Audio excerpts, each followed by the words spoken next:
Mana sih naiknya anjing?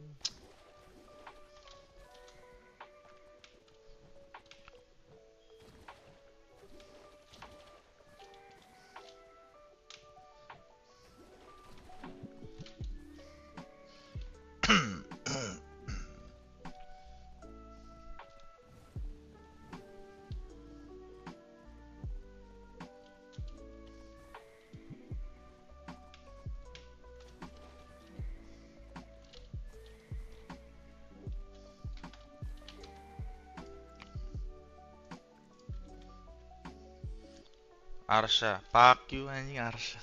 Nggak mau skip.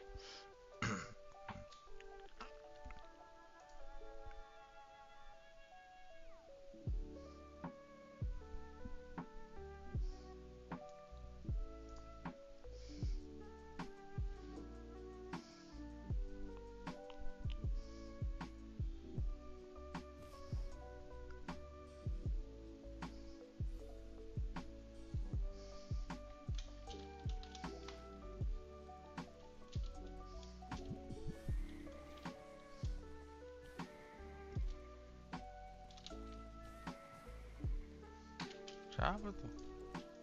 Vertigo ya? Vertigo anjir.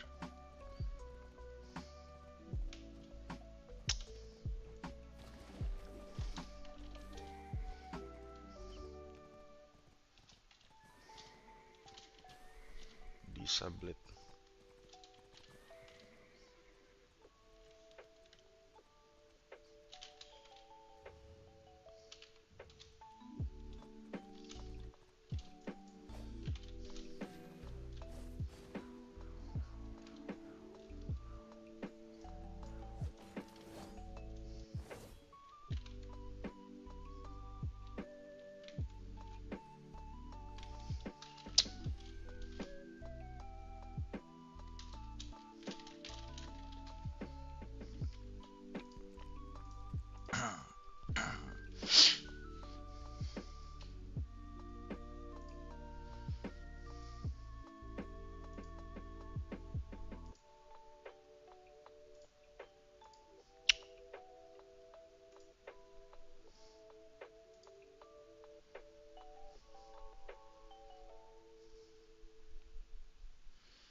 CTG gua sini. Hah?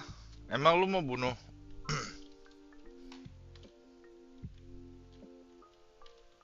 Woi, lama sih kalau bisa.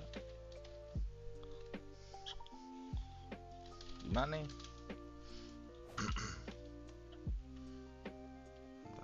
Bentar, ke arah sana kan?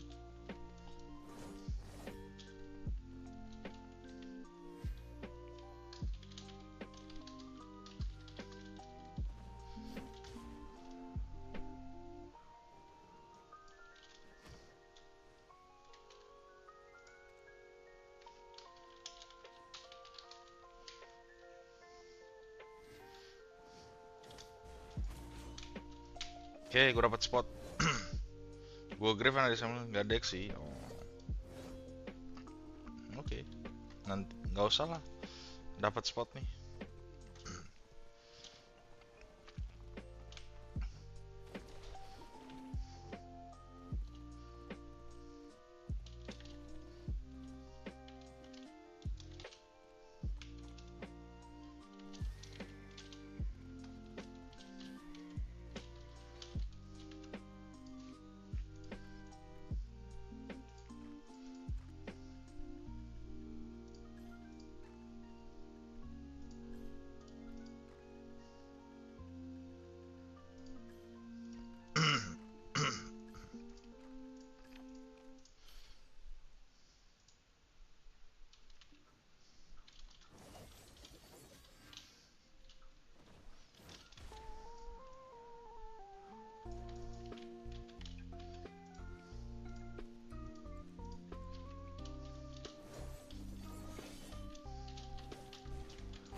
Banyak juga silver lu. Hah, miskin gua anjir, PO-PO beginian.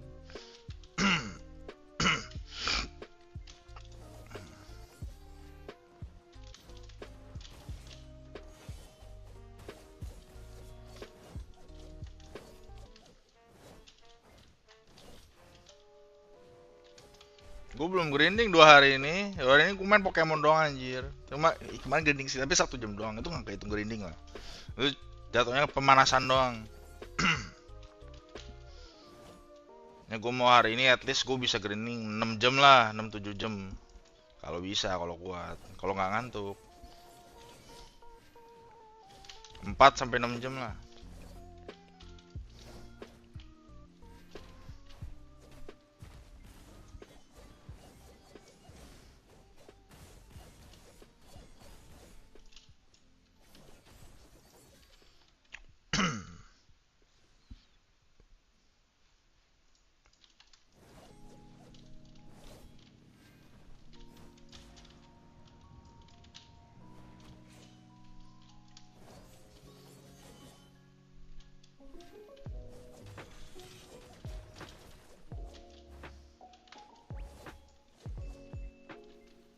Dua 12 jam lah, besok drop rate hilang.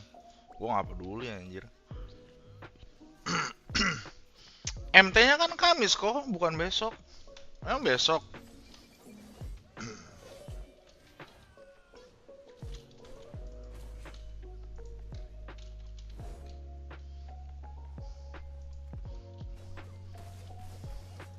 Bodo amat anjing 12 jam.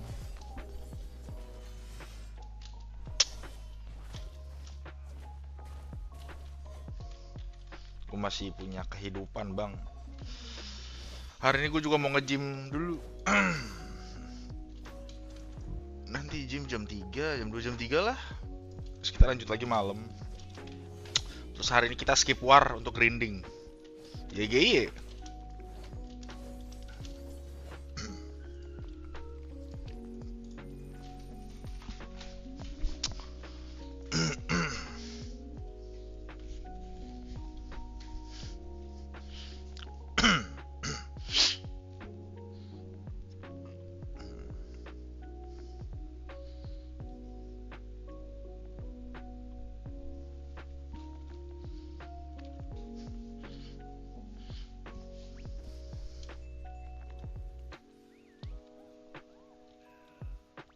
Mana nih si Pantai? Ini dia.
Oh iya, ganti. Oh udah deh, udah gua ganti senjatanya.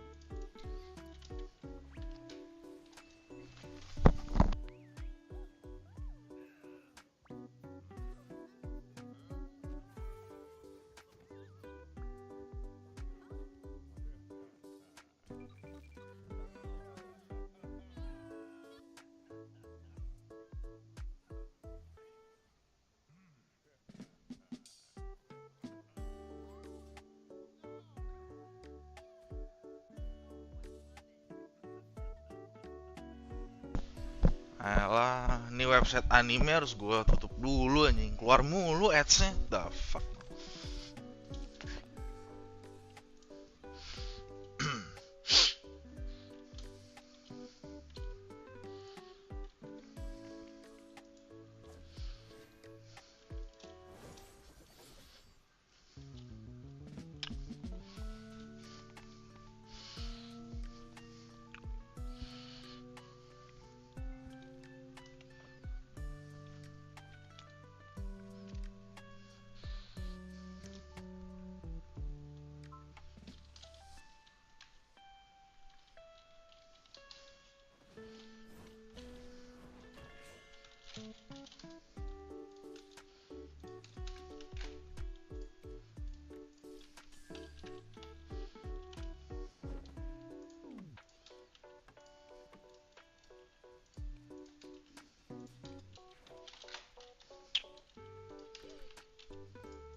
Nah, Grisnya lupa gue nyalain.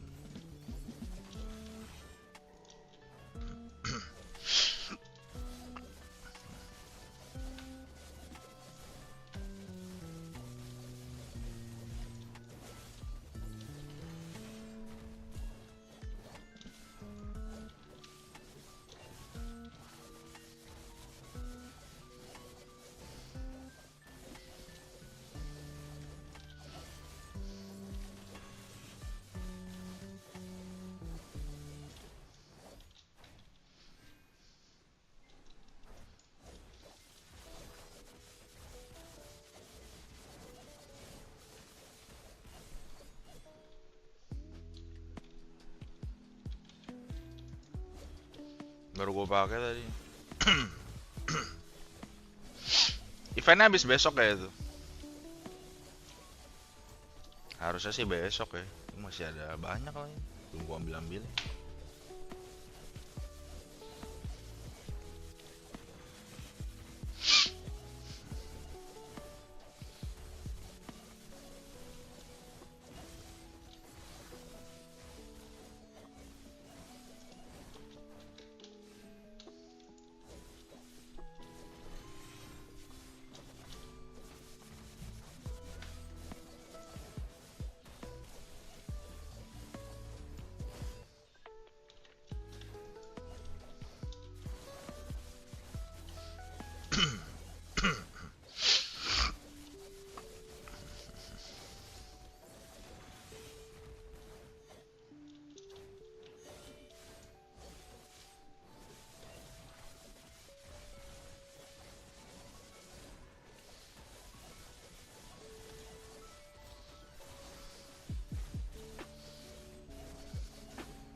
tahun terakhir turun 40%. Tapi sahamnya baru-baru ini malah gua beli. Dan bahkan kemarin gua dapat dividen dari perusahaan ini. Perusahaan apakah itu? Ini adalah perusahaan Astra International yang kode sahamnya adalah ASII. Gua akan menceritakan seberapa menariknya perusahaan ini di mata gua saat ini. Disclaimer, video ini bukan ajakan untuk ikutan beli saham ini juga ya. Gua hanya mau membagikan proses-proses cara berpikir gua sebelum akhirnya memutuskan untuk berinvestasi di saham ini. Sebelum itu, gua rasa videonya akan panjang banget dan memusingkan. Jadi, gua sarankan untuk bawa catatan dan cemilan kalian. Oke, lanjut. Kalau kita lihat dari grafik harga sahamnya, lu pasti bertanya-tanya, kenapa lu beli bang? Itu kan 5 tahun kerjaannya Anjing, turun Ring of doang. Crescent, bukan Debu. What Dulu the gua fuck? mikir kayak gitu juga. Kalau 5 tahun turun 40%, berarti saham ini usianya tinggal 7,5 tahun sebelum harga sahamnya menyentuh angka 0 rupiah. Dulu mikirnya begitu. Tapi kalau sekarang, gua justru seneng banget ngeliatin saham-saham yang harganya turun terus kayak begini. Apalagi kalau misalnya yang turun itu saham blue chip kayak Astra ini. Bang, bukannya Astra justru bermasalah ya? Rangka ESAF patah lah, skandal bohongin uji keselamatan lah, mobil listrik dari luar pada masuk ke Indonesia lah, dan lain-lain. Bukannya itu hal yang jelek ya, Bang? Nah, di sini mulai seru nih. Belum pusing kan? Lanjut. Sebelum gua beli saham apapun, ada 2 pertanyaan yang harus gua jawab. 1, kenapa beli saham ini? Dan yang kedua, kenapa beli di harga ini? Dan kedua pertanyaan ini gua rangkum jadi suatu catatan yang gua sebut sebagai jurnal investasi. Pertama, kenapa beli saham ini? Setidaknya ada 6 indikator yang gue perhatikan dari perusahaan ini. Ada produk, penjualan, laba kotor, laba bersih, laba bersaham, dan terakhir dividen. Sebenarnya ada beberapa indikator lagi, tapi dalam video ini gue rasa cukup sih 6 ini. Pertama, produk. Kalau denger Astra, pasti lu ingatnya otomotif, kayak mobil atau motor atau spare part dan lain-lain. Padahal Astra itu bukan cuma perusahaan otomotif, melainkan Astra ini punya 7 segmen usaha yang berbeda-beda, termasuk si otomotif tadi. Ada apa aja emang segmen usahanya? Ada otomotif, jasa keuangan, alat berat, agribisnis, infrastruktur dan logistik, teknologi informasi, dan properti. Gimana? Banyak banget ya? Dapat informasi beginian dari mana sih bang? Dari laporan keuangannya. Untuk laporannya udah gue masukin linknya di kolom deskripsi, biar kalian bisa ngecek sendiri. Ini ada di halaman 89 atau lu search aja dengan cara Ctrl+F, terus cari dengan kata kunci segmen. Nah, nanti ketemu sendiri. Lanjut. Ternyata Astra ini usahanya banyak ya. Bahkan kalau gue bisa bilang banyak banget. Astra adalah perusahaan dengan pendapatan terbesar se-Indonesia. Maksudnya bang, di tahun 2023 aja, dari semua segmen bisnis punya Astra, mereka mampu dapat pendapatan bersih sebesar 316 triliun. Gue ulangin lagi ya, 316 triliun dari 7 segmen usaha ini. Lo bisa bayangin gak sih, ada perusahaan yang jualan barang dan jasa yang pendapatannya setahun 300 triliun lebih. Gimana cara jualannya coba? Tapi si Astra bisa. Terus sekarang gimana bang? Harus kita analisa satu-satu dong produk dari 7 segmen ini. Idealnya seperti itu.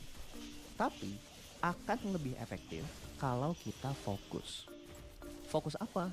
Fokus ke segmen dengan kontribusi paling signifikan di perusahaan tersebut. Contoh, dari 316 triliun total pendapatan tahun 2023, ternyata yang berkontribusi paling besar hanya 3 dari 7 segmen yang ada.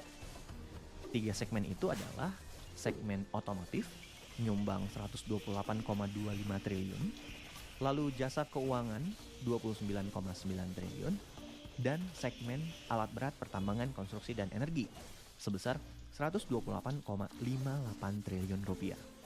Dari ketiga segmen ini aja udah menyumbang sekitar 90,6% total pendapatan si Astra di tahun 2023 kemarin. Sedangkan sisanya 9,4% disumbang oleh 4 segmen lainnya. Jadi kita jangan sampai salah fokus. Fokuskan pada ketiga segmen penghasil pendapatan terbesar ini dulu. Yang keempat lainnya gimana? Untuk saat ini kita anggap nggak ada dulu. Jadi untuk yang indikator produk ini minimal banget kita masih tahu ketiga segmen ini jualannya apaan aja sih. Nah, ini gue ambil dari paparan publik si Astra. Fokusnya ke 3 paling kiri aja, oke? Otomotif, seperti yang udah kalian tahu, dia jualan mobil, motor, terus spare part, dan lain-lain. Di sektor financial services, alias jasa keuangan, mungkin kalian belum terlalu familiar, jadi kita skip dulu. Terus di HEMC ini, alias heavy equipment bla bla bla ini, produknya ada traktor. Yang traktornya tuh begini. Mungkin di antara kalian ada yang pernah lihat si traktor Komatsu ini. Nah, balik lagi ke jasa keuangan. Kalau emang bingung ini produknya apa, cari aja di Google. Salah satu dari gambar itu. Misalnya, lo lihat ada Fifth Group ini. Berarti ketik aja di Google Fifth Group, terus lo masuk aja ke websitenya. Scroll dikit ke bawah, akan nemu deh begini. Ternyata si Fifth Group ini produknya adalah menyediakan jasa pembiayaan. Apa itu jasa pembiayaan? Jasa kalau lo mau beli barang, tapi belum bisa beli cash. Jadi nyicil dulu, alias kredit dulu, alias ngutang dulu. Gitu. Nah, itulah kegiatan usaha dia. Nah, balik lagi ke sini. Financial services ini ngapain aja? Ya, berarti sediain jasa cicilan. Mau lu beli motor, mobil, bahkan alat berat kayak traktor sekalipun, ternyata si Astra ini nyediain jasanya. Gitu. Kurang lebih udah kebayang ya, 3 segmen ini produknya apaan aja. Lanjut. Kedua, ketiga, keempat. Penjualan, laba kotor, laba bersih. Untuk indikator selanjutnya, yaitu penjualan, laba kotor, dan laba bersih, kebetulan bisa kita bahas barengan. Nah, bahan yang kita butuhkan adalah laporan keuangan tahunan dari perusahaan Astra ini dari tahun 2019 sampai 2023, alias 5 tahun terakhir. Kenapa 5 tahun terakhir? Karena gua mau ngeliat sebenarnya dibanding 5 tahun lalu performa keuangan si Astra ini gimana sih? Beneran nggak sih kinerjanya turun 40% juga seperti sahamnya yang turun juga 40%? Gitu. Kebetulan Astra nyediain nih data laporan keuangan di websitenya. Kalian bisa akses di astra.co.id/investor-relations. Terus scroll ke bawah dikit sampai nemu beginian. Yang ikhtisar keuangan, terus lu klik deh yang lihat detail. Nanti akan muncul beginian. Perhatikan baris-baris yang gua tandain ini. Jangan lupa baca dulu atasnya. Angka pada tabel ini dinyatakan dalam miliaran rupiah, kecuali disebutkan lain. Berarti sesuai nih. Yang tahun 2023 total pendapatan bersih Astra selama setahun kemarin adalah 316 triliun. Ya kan? Karena 316 ribu ini harus dikali 1 miliar lagi. Jadi 316 triliun. Tahun-tahun sebelumnya juga gitu ya. Tahun 2019 pendapatan Astra 237 triliun.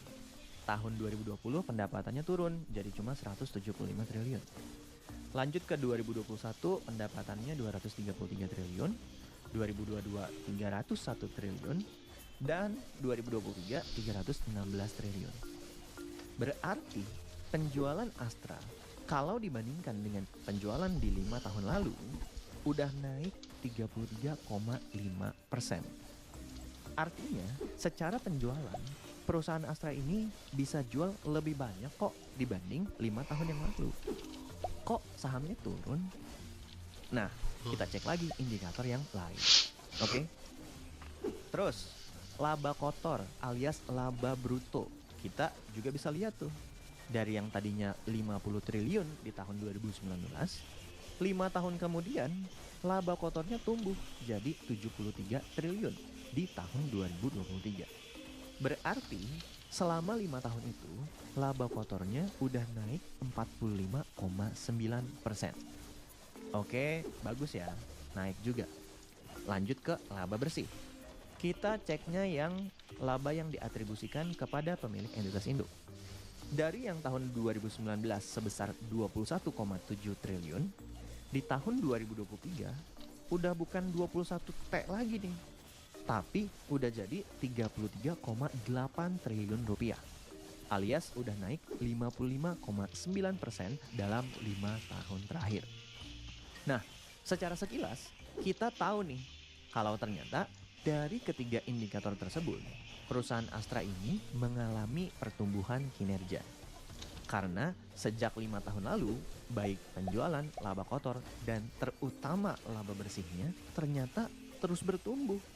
Walaupun kinerjanya sempat turun banyak ya di tahun 2020 lalu. Ada yang bisa tebak gak kenapa kinerjanya sempat drop di tahun 2020? Coba kasih komentar di bawah ya. Oke. Terus, apa sih manfaatnya kita tahu data beginian, Bang? Kalau kita hanya lihat dari grafik harganya doang, yang udah turun 40% dalam 5 tahun terakhir, kita nggak akan bisa dapat kesimpulan apa-apa. Tapi, kalau kita mau usaha dikit aja, cari tahu kinerja perusahaannya minimal 3 indikator ini, penjualan, laba kotor, laba bersih, kita jadi punya gambaran yang lain dari perusahaan Astra ini. Sementara harga sahamnya drop 40%, tapi kinerjanya, terutama laba bersihnya, justru tumbuh 55,9%. Ini kan dua hal yang berkebalikan. Padahal kita sama-sama tahu nih, dalam jangka panjang, harga saham akan ditentukan oleh kinerja perusahaan itu sendiri. Kalau perusahaannya baik-baik aja, sahamnya juga akan baik-baik aja. Lanjut dulu ya. Ini belum lagi kita bahas kalau margin kotor dan margin bersihnya Astra itu terus melebar dari tahun ke tahun. Masih di halaman yang sama, kalau lu scroll dikit ke bawah, akan nemu tuh margin Astra dari tahun 2019 ke 2023 kayak begini. Margin laba kotor dari 21% naik jadi 23%. Margin laba bersih juga naik dari 11% ke 14%. Jadi nggak heran, meskipun penjualannya cuma naik 33%, tapi laba bersihnya bisa naik jadi 55,9% dalam 5 tahun terakhir. Gitu. Kenapa gue peduli banget sama kenaikan laba bersih? Jawabannya karena enaknya gue jelasin pakai suatu cerita sederhana. Kalau lu punya usaha bakso dan usaha baksonya menguntungkan, maka gampangnya keuntungan itu dibagi dua. 50% untuk lu ambil, 50% untuk lu simpen.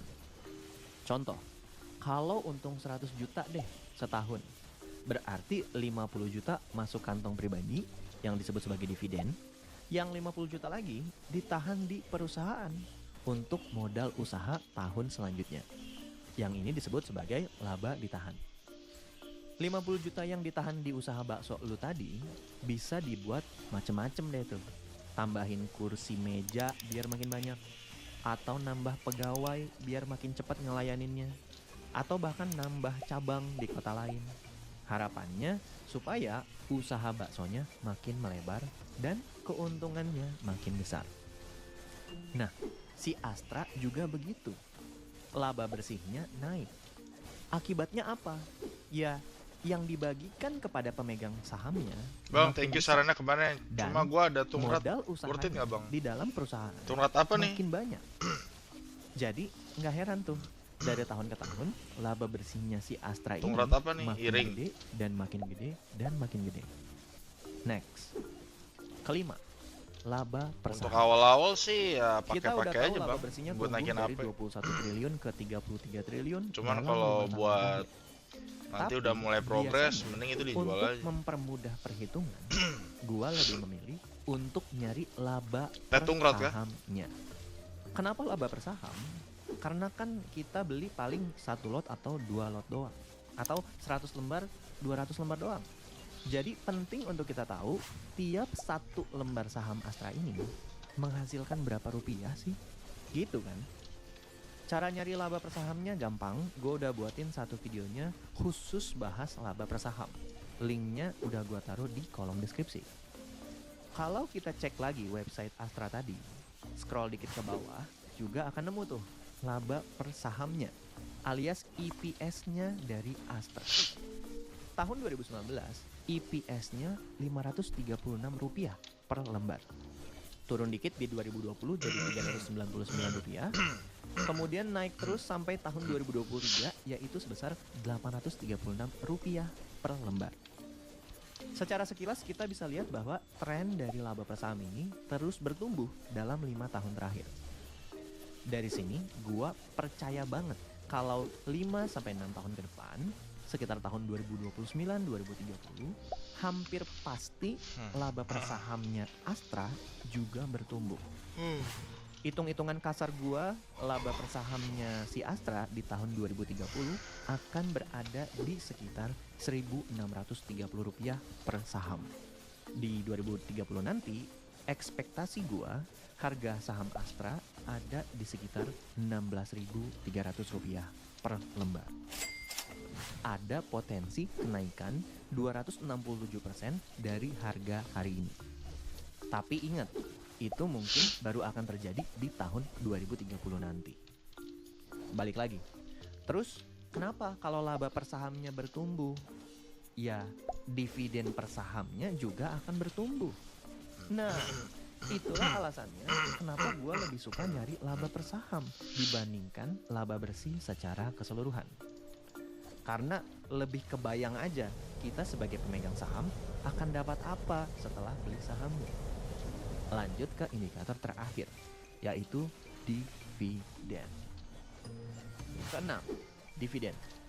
Perusahaan yang laba per sahamnya bertumbuh, harapan gua adalah dividen per sahamnya juga bertumbuh. Iya dong, ingat usaha bakso tadi kan?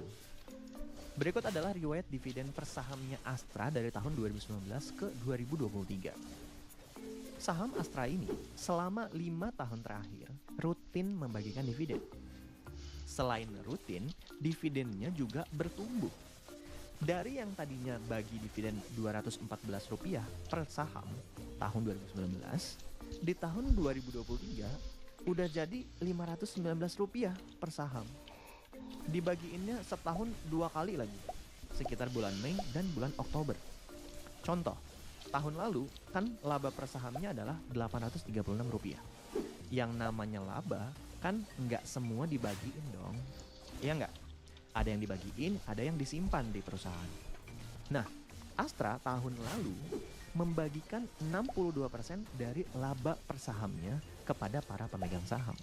Sehingga tahun lalu dividen totalnya adalah Rp519 per saham. Dengan rincian sebagai berikut. Pertama, dia bagiin di bulan Oktober tahun 2023 besarannya Rp98 per saham. Dan dividen yang kedua di bulan Mei tahun 2024 besarannya Rp421 per lembar. Jadi kalau dijumlah Rp519 per lembar.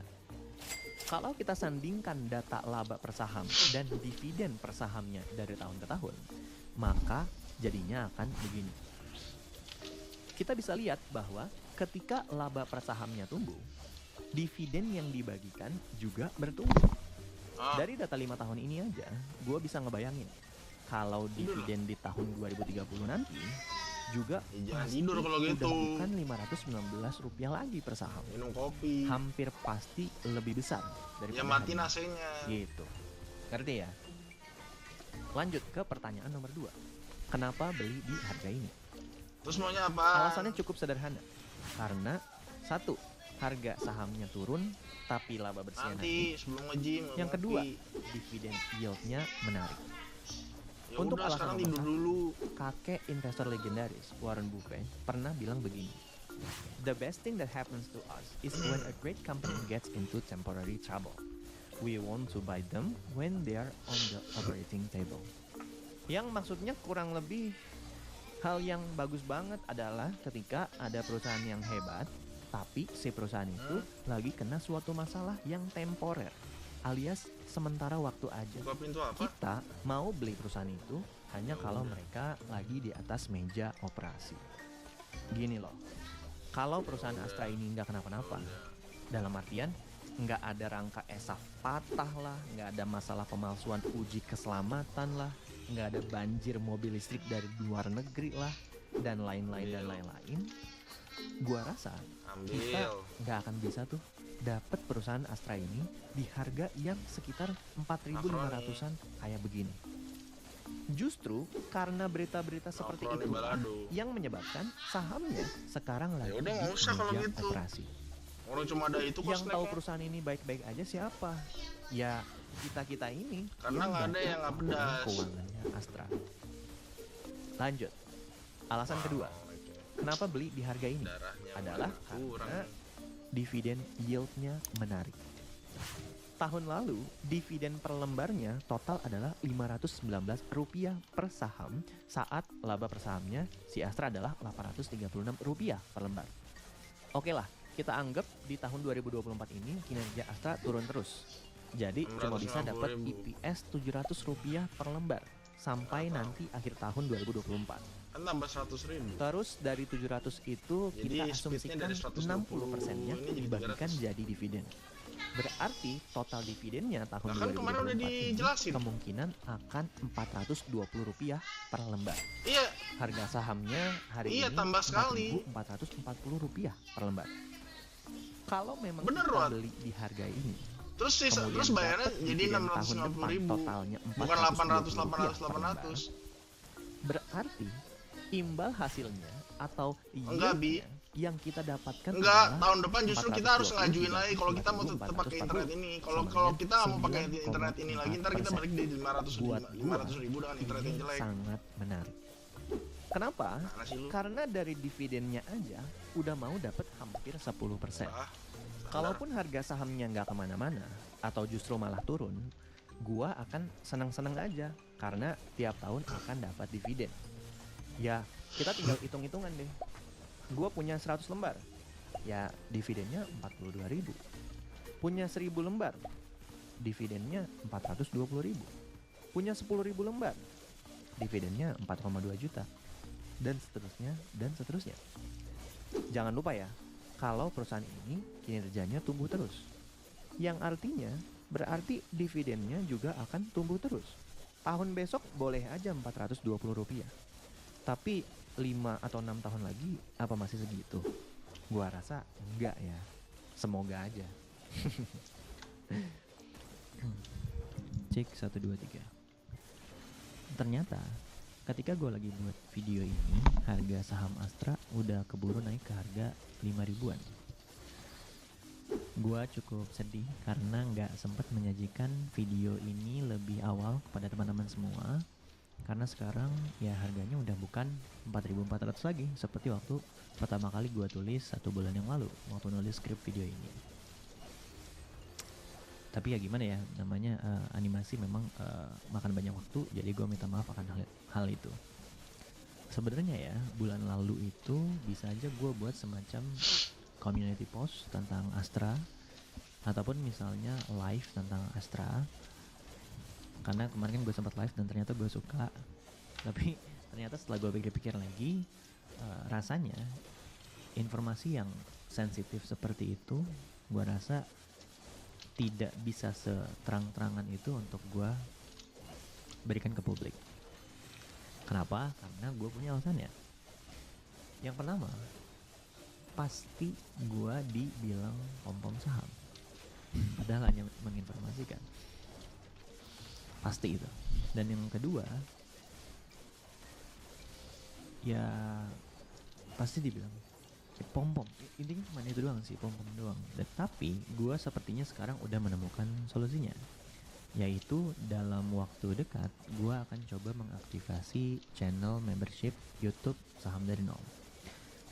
Paling cepat sekitar 1 Oktober 2024. Nah, tujuannya adalah yang pertama, gue jadi punya wadah untuk menumpahkan informasi-informasi yang sensitif seperti itu. Dan yang kedua, Gua cukup yakin ada juga orang-orang di luar sana, kalian yang mau mengkonsumsi konten-konten yang seperti itu. Jadi kalian punya tempat untuk dikunjungi lah ya, dalam tanda kutip. Dan yang ketiga, menurut gua channel membership ini bisa jadi tempat juga buat teman-teman untuk menunjukkan supportnya kepada kreator-kreator yang mungkin teman-teman suka. Dalam hal ini kasusnya saham dari nol ya, supaya umurnya lebih panjang di YouTube ini. Begitu. Nah, masalahnya adalah gua masih butuh bantuan dari teman-teman semua nih. Butuh bantuan apa? Butuh bantuan untuk jawabin pertanyaan yang gua sendiri masih bertanya-tanya. Kayak misalnya, satu, berapa sih harga yang cocok untuk channel membership? Yang kedua, setelah kalian bayar itu, value seperti apa yang sebenarnya kalian harapkan untuk dapatkan? Gitu. Disajiinnya mau kayak gimana? Apakah konten khusus member, video maksud gue, live khusus member, community post, atau kumpul-kumpul offline sesama member? Gue juga nggak tahu, tapi itu terserah kalian. Nah, itu gue butuh kalian menjawab hal tersebut di form yang akan gue buat. Kalian bisa akses form itu di bit.ly/bantuilhamsdn. Gue ulangi ya, bit.ly/bantuilhamsdn. Akan ada 3 pemenang, masing-masing dari kalian akan dapat 500.000 untuk ide yang paling oke untuk channel membership ini. Lumayan tuh, uangnya bisa buat beli saham Astra misalnya. Dikit lagi bisa. Oke, balik ke videonya lagi. Ngomong-ngomong, kenapa gue minta kalian tahu soal produknya? Supaya kalian bisa menyaring berita yang mana yang bermanfaat dan yang mana kayaknya ini nggak terlalu penting deh. Contoh, lu kan udah pada tahu nih kalau ada 3 segmen utama di Astra ini. Dan laporan keuangan kuartal 2 kebetulan barusan keluar. Kalau emang lu lihat berita Astra penjualan mobilnya terganggu, motornya terganggu, lu cek deh di laporan keuangannya seberapa terganggu sih laba bersihnya. Karena yang terus gua bang deboringnya boro-boro dibanding nggak dapet semester deboring, 1 gua tahun dapetnya 2023, crescent ring anjing. laba bersih segmen Kocak lu otomotif ya. cuma turun 2,81%. Lihat nih, crescent ring tuh paling Bayangin, atas. The fuck. setelah dihantam berita buruk sebanyak itu, segmen otomotif ini cuma turun kurang dari 3%. Itu otomotif. Kalau jasa keuangannya ternyata tumbuh 7,58%. Nah, terus baru deh yang bermasalah ternyata penjualan di alat berat dan lalala ini yang laba bersihnya turun 15%-an. Nah, baru deh kalian cari-cari berita soal alat beratnya Astra ini. Akan jauh lebih bermanfaat daripada kalian nunggu dikasih berita. Mending kalau diberitain. Kalau enggak dan memang secara total laba bersih Astra drop 9%-an dibanding semester 1 tahun 2023.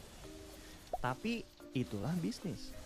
Ada waktu kinerjanya turun, ada waktu kinerjanya naik.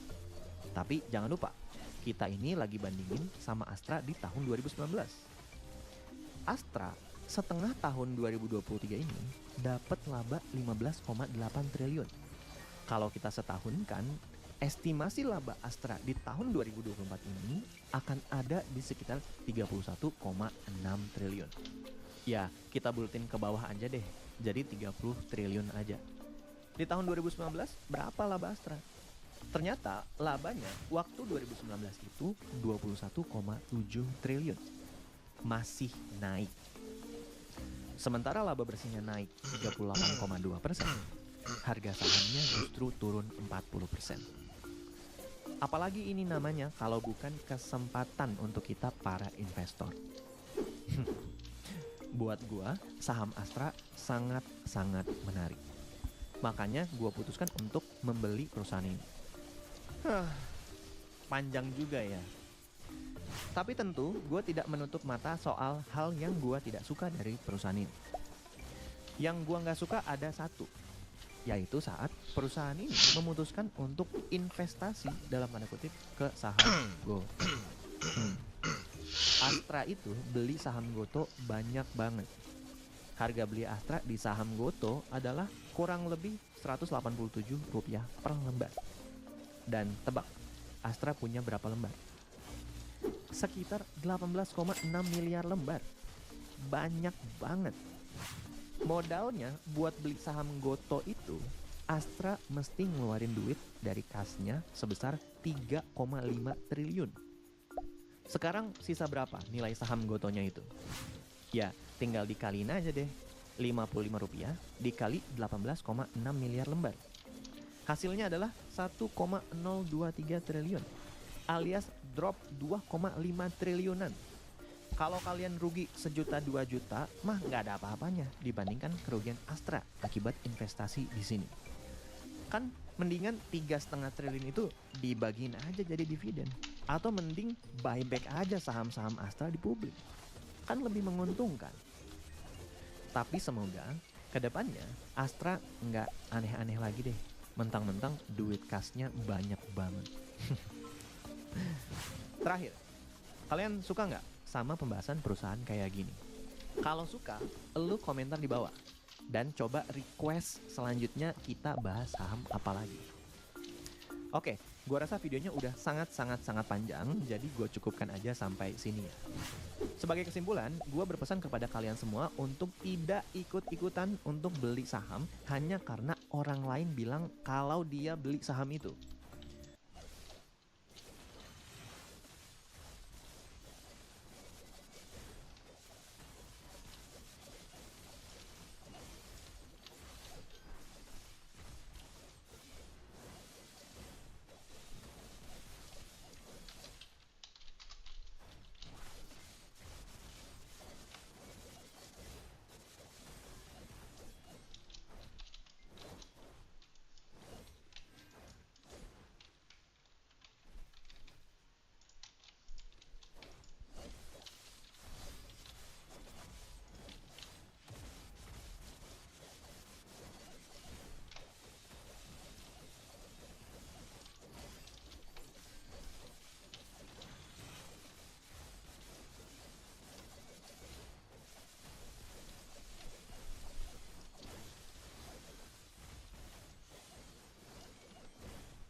Paradox forms are a brand new concept introduced in Gen 9, a revamped, futuristic look on some classic Pokemon.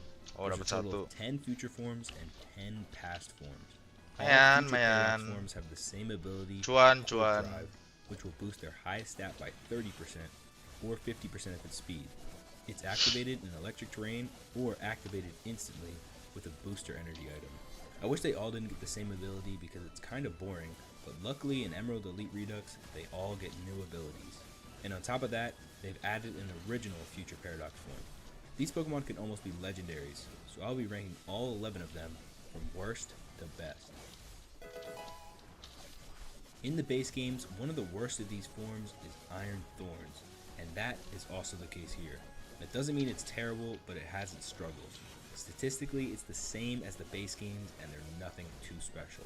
On top of Quark Drive, it gets a few notable abilities. You can choose between Fearmonger, Solid Rock, and Light Metal. Fearmonger is one of the better abilities as it can help out the team, as well as help it survive more hits. It can also set up with Dragon Dance or Swords Dance and deal devastating damage. It's even been given Bolt Strike as a really strong stab option. Self-repair can keep it alive longer, while contacting it can hurt you due to sharp edges. Unfortunately, it isn't tanky enough or fast enough to be spectacular. Loaded Dice is more of a viable item over Booster Energy, but it doesn't make that much of a difference. Iron Treads is the best hazard setter around. It has decent bulk and speed, 120 defense and 106 in speed, as well as 10 resistances, allowing it to set up any hazard it wants. This is much easier with its signature ability, Watch Your Step, setting up a +2 spikes on entry. Iron Treads is an incredible lead Pokemon because of this and can destroy certain teams right at the start. Lots of Pokemon have Focus Sashes or Sturdy, and it makes it really challenging to sweep through teams. It of course gets access to Body Press, meaning it can use its defenses to threaten on offense. especially with its ability Let's Roll. As valuable as it can be as a hazard setter, it doesn't do a whole lot else and struggles to do much later on. The reason it's not the worst is because it still makes an impact even when it's been taken out. Iron Boulder is the paradox form of Terrakion, and it's more of the same, mid. Its stats are decent, 124 in speed and 120 in attack. One of these will get a boost from Cork Drive, but it also has decent special defense. The abilities you can choose from are Mold Breaker, Keen Edge, and Violent Rush. I personally think it works well with Violent Rush since it can come in and immediately do great damage, especially with booster energy raising its attack as well. Keen Edge works well if the speed is getting boosted, as it can take advantage of all kinds of slashing moves like Psyblade, Mighty Cleave, and Sacred Sword. One of its innates is Mighty Horn, so all drill and horn based moves are being boosted. Again, this Pokemon is a bit tanky, but lacking in power. 7 super effective weaknesses also makes things very difficult.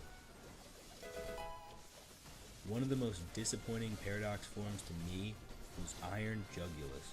I really expected more from it, but it failed to deliver. Even its stats don't look amazing. 108 in speed paired with 122 in special attack means it will need help getting KOs. The good thing is though, once it gets started, it can do well thanks to its Hubris ability, which is basically just Soul Heart raising its special attack by +1 after a knockout. This is helped by its innates as well. Multi-headed, letting its moves hit more than once, and Rapid Response, boosting its speed and special attack on its first turn.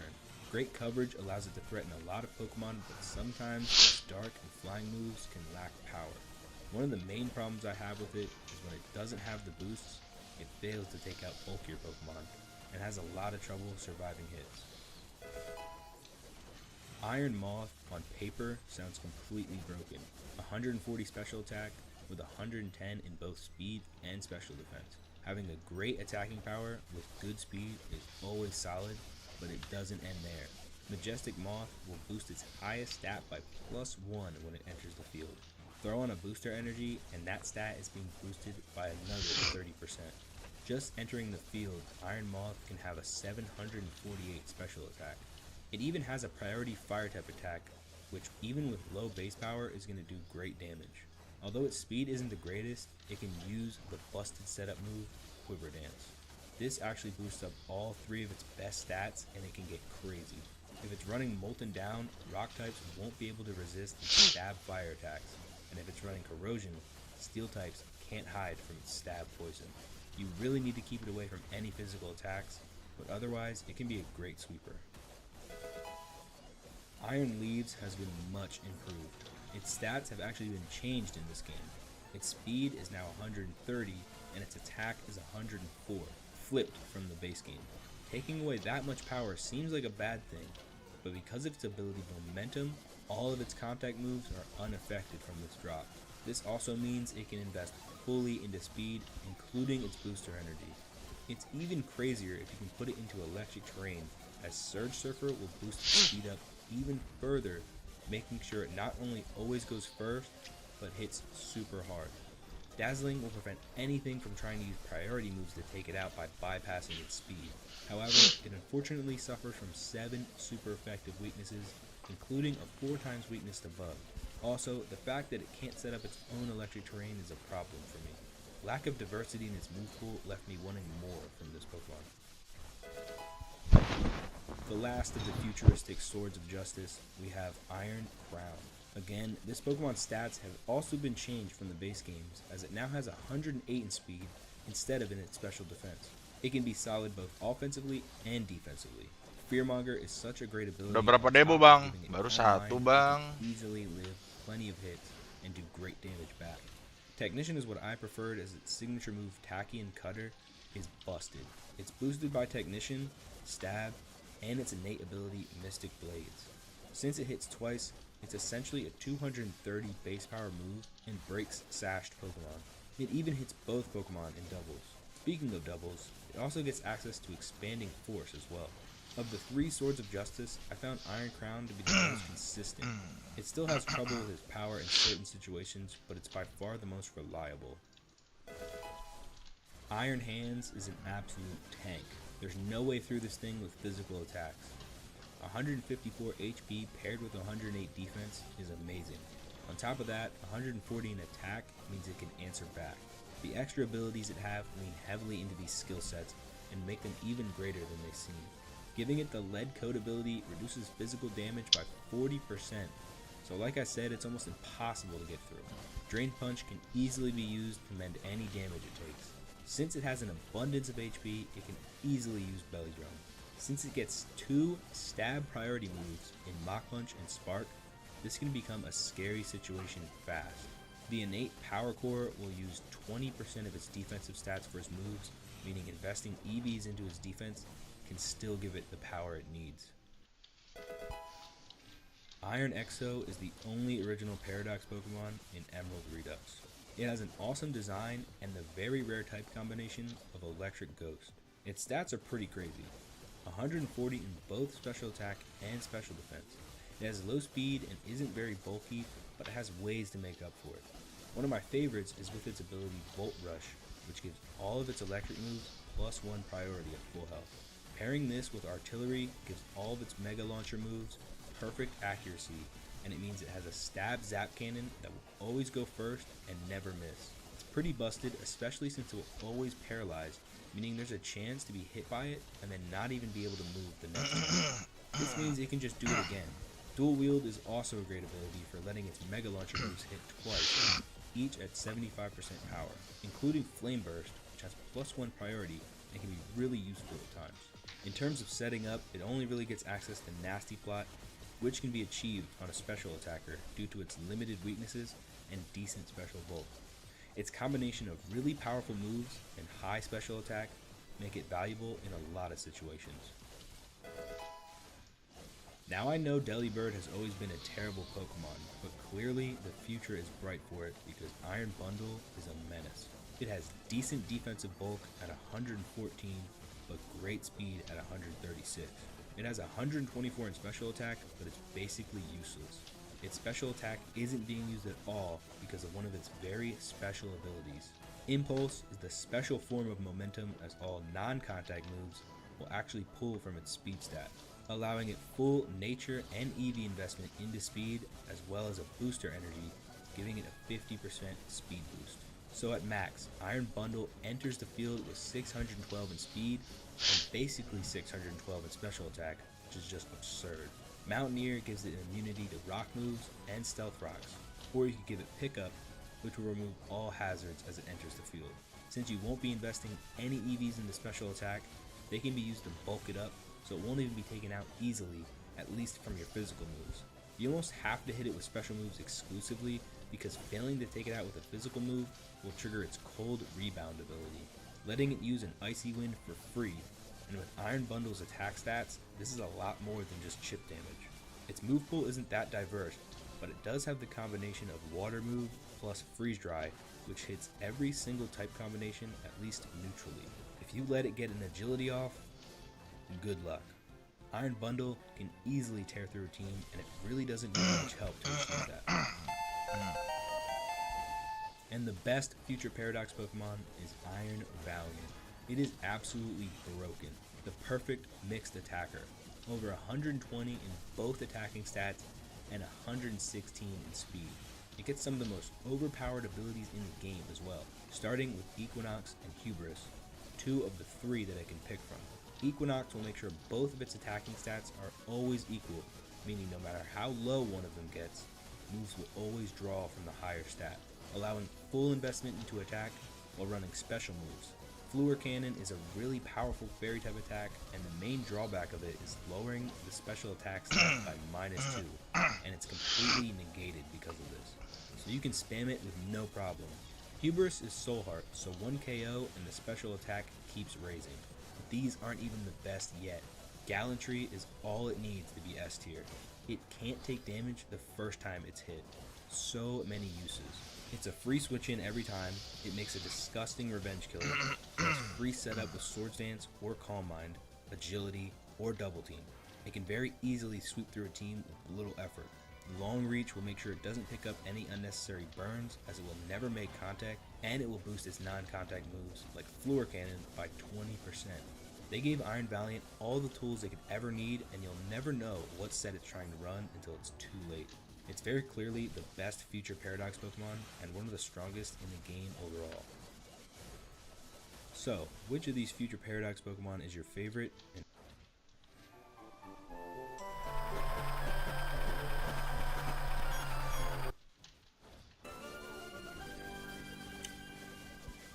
hopefully the connection's good.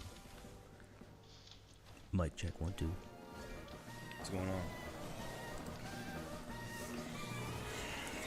Today's the day. Today is the day. Either we win this thing or we lose. No in between. Alright, who's left? Who's the last one? Starvey. Mold Breaker. Yep. He's not sashed, right? Nope. Mothfish. Yo, that's some fraudulent right there. Who?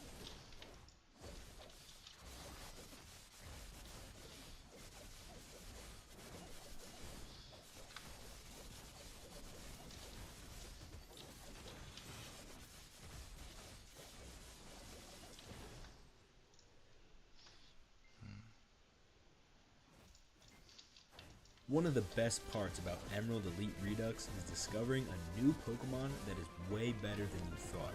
With all of the new abilities and moves Pokemon get, a lot of them are much better than they are in the base games. But with so many options, it might be difficult to find some of these hidden gems. Today, I will be going over some of the best ordinary, everyday Pokemon and what makes them valuable. Starting off with one of the very best non-legendary, non-mega Pokemon in Golisopod, which is pretty wild to think about considering it was never really good.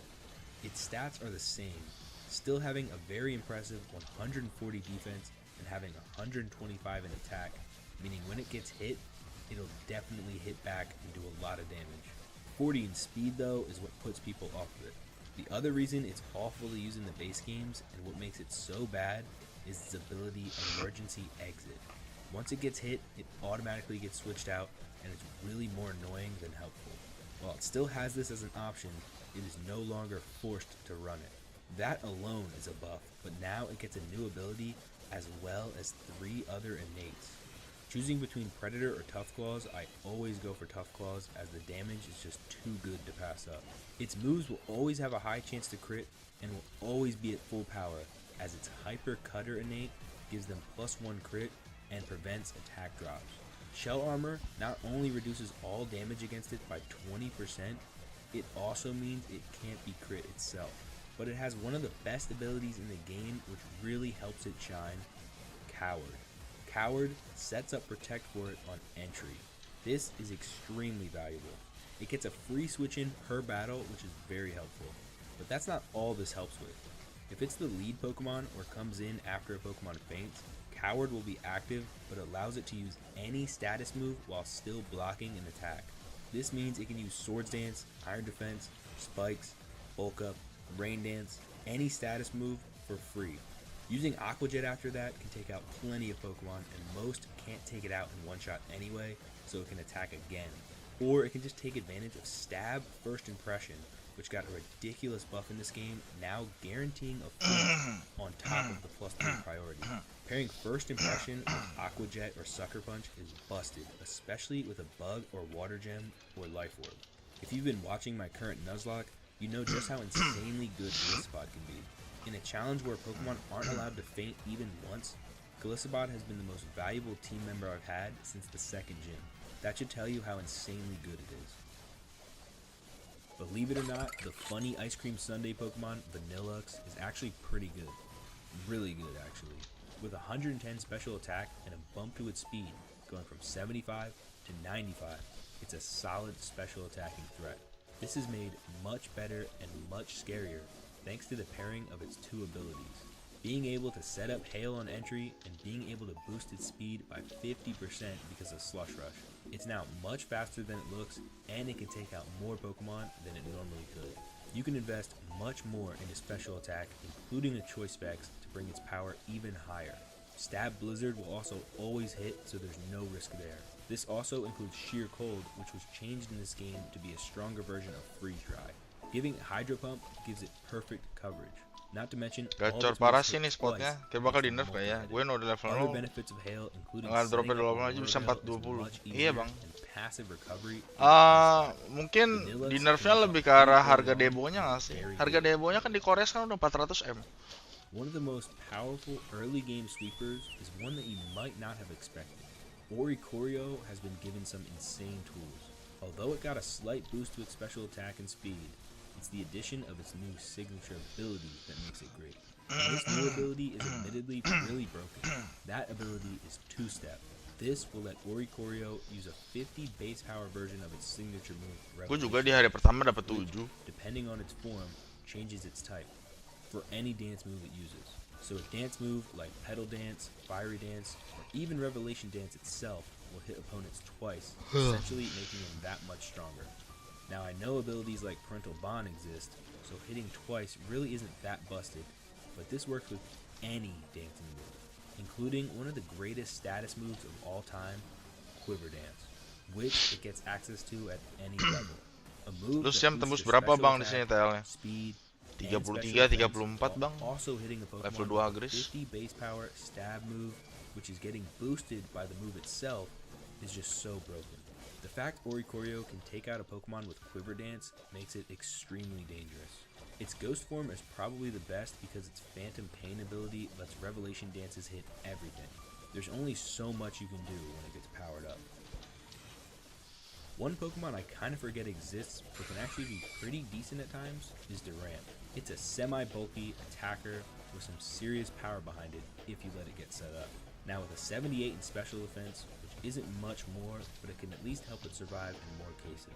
It still has access to a very powerful yet self-balancing ability in Hustle, giving its attack stat a 50% increase while decreasing all accuracy by 20%. Now changed to a 40% and 10% respectively, but this is completely negated because it gets the innate Compound Eyes, meaning it gets a boost with no drawback, letting it rip off huge chunks of damage. And it will be taking chunks as its strong jaw ability encourages it to use a lot of biting moves, including Stab Iron Fangs and Bug Bite, as well as Crunch. While it won't be the savior of a team, it can certainly be a helpful addition to most teams. A Pokemon with a great design but was always kinda trash is Zangoose. It has a really nice attack stat of 115, but nothing else. They've all now been given a boost, most notably its speed stat, giving it more opportunity to use its high attack stat. An attack stat that can be raised by 50% if it's poisoned thanks to its Toxic Boost ability. Usually this limits the time it's on the field, but now it no longer takes poison damage. This also means it can now run Endure to not only activate its Toxic Orb, but activate its Anger Point ability, raising its attack every time it's hit, or just maxing it out when it's crit. Or it could run hyper aggressive, letting all of its moves hit again with 25% power. With its decent speed, Tough Claws boosting its contact moves, and access to moves like Close Combat and Stab Last Resort, it can easily blow up a team. The early game birds usually become outclassed pretty early in the game and don't bring a lot to teams. Swellow, however, is much better than most options. It has almost the exact same stats, but a plus 10 in special attack, so it can run either set. Maybe the most important addition to Swellow is the ability Air Blower, which sets up Tailwind on entry. This not only helps Swellow outspeed even Scarfed Pokemon, but can also help your team outspeed Pokemon it normally wouldn't. It also will always have the Guts innate, so running Flame Orb and the move Facade will do insane damage to any Pokemon that doesn't resist it. Special attacking sets can also run Stab Boom Burst or Hurricane. You won't need to worry about accuracy as Keen Eye will make it much more likely. Swellow isn't game breaking by any means, but its power and Tailwind support can be extremely helpful. Azumarill has only ever been good because of huge power, and with the addition to Fairy, it became even better. Well, now it has even more tools at its disposal. Stat buffs are a big part of this now, with increases to all of its stats, with a much higher special attack, so it can run both sets. Huge power is an innate for it, so you won't have to worry about losing it for something else. And you don't want to miss out on the improved Anticipation ability, allowing it to block one super effective move. This makes it very hard to take it out before it belly drums and sweeps your team with Aqua Jet. It can also just eliminate one of its weaknesses completely, with Sap Sipper. Water Veil is also very helpful as it will get Aqua Ring on entry, as well as burn immunity, so there's no way to dampen its attack. Azumarill appears on a lot of NPC teams, so I'm sure you've felt the power this Pokemon has. Now, Orbeetle is a Pokemon I don't think many people tend to think of when you think of Generation 8 Pokemon, and for good reason. It sucked. For some reason, it even got a Gigantamax form, which might become a Mega in this game one day, but who knows. Well, despite only giving it slight increases to its stats, it's actually a very solid Pokemon for a number of reasons. It has a very unique skill that is extremely valuable. Other than Mew, it's the fastest guaranteed sleep setter in the entire game. How? Because its innate ability Gravity Well sets up gravity for it, which if you didn't know, gravity increases the accuracy of all moves by 1.67 times. Orbeetle's Hypnosis will always hit. It doesn't even need to run its Hypnotist ability. While Pokemon are asleep, it can set up quiver dances and prepare itself to sweep entire teams. It's also a Psychic Terrain setter with Psychic Surge, so it's safe from Sucker Punches and can dish out heavily boosted Expanding Forces. You can get this Pokemon immediately after the second gym and will quickly dominate the game for you. It has all the tools to be a support Pokemon with dual screens and sticky webs. Even Baton Pass, so it can share the Quiver Dance stats with its teammates. If you haven't tried Orbeetle before in a playthrough, you won't be disappointed. There are a ton of hidden gems in this game, and these are just a few of the ones that you may have overlooked or maybe didn't even consider. If you have any underrated Pokemon that you use in your playthrough, Crescent lagi ya kali bang. Gue malah dikasih Dekia Fuel anjing. Shout out to all the members, and I will see you in the next one. Peace.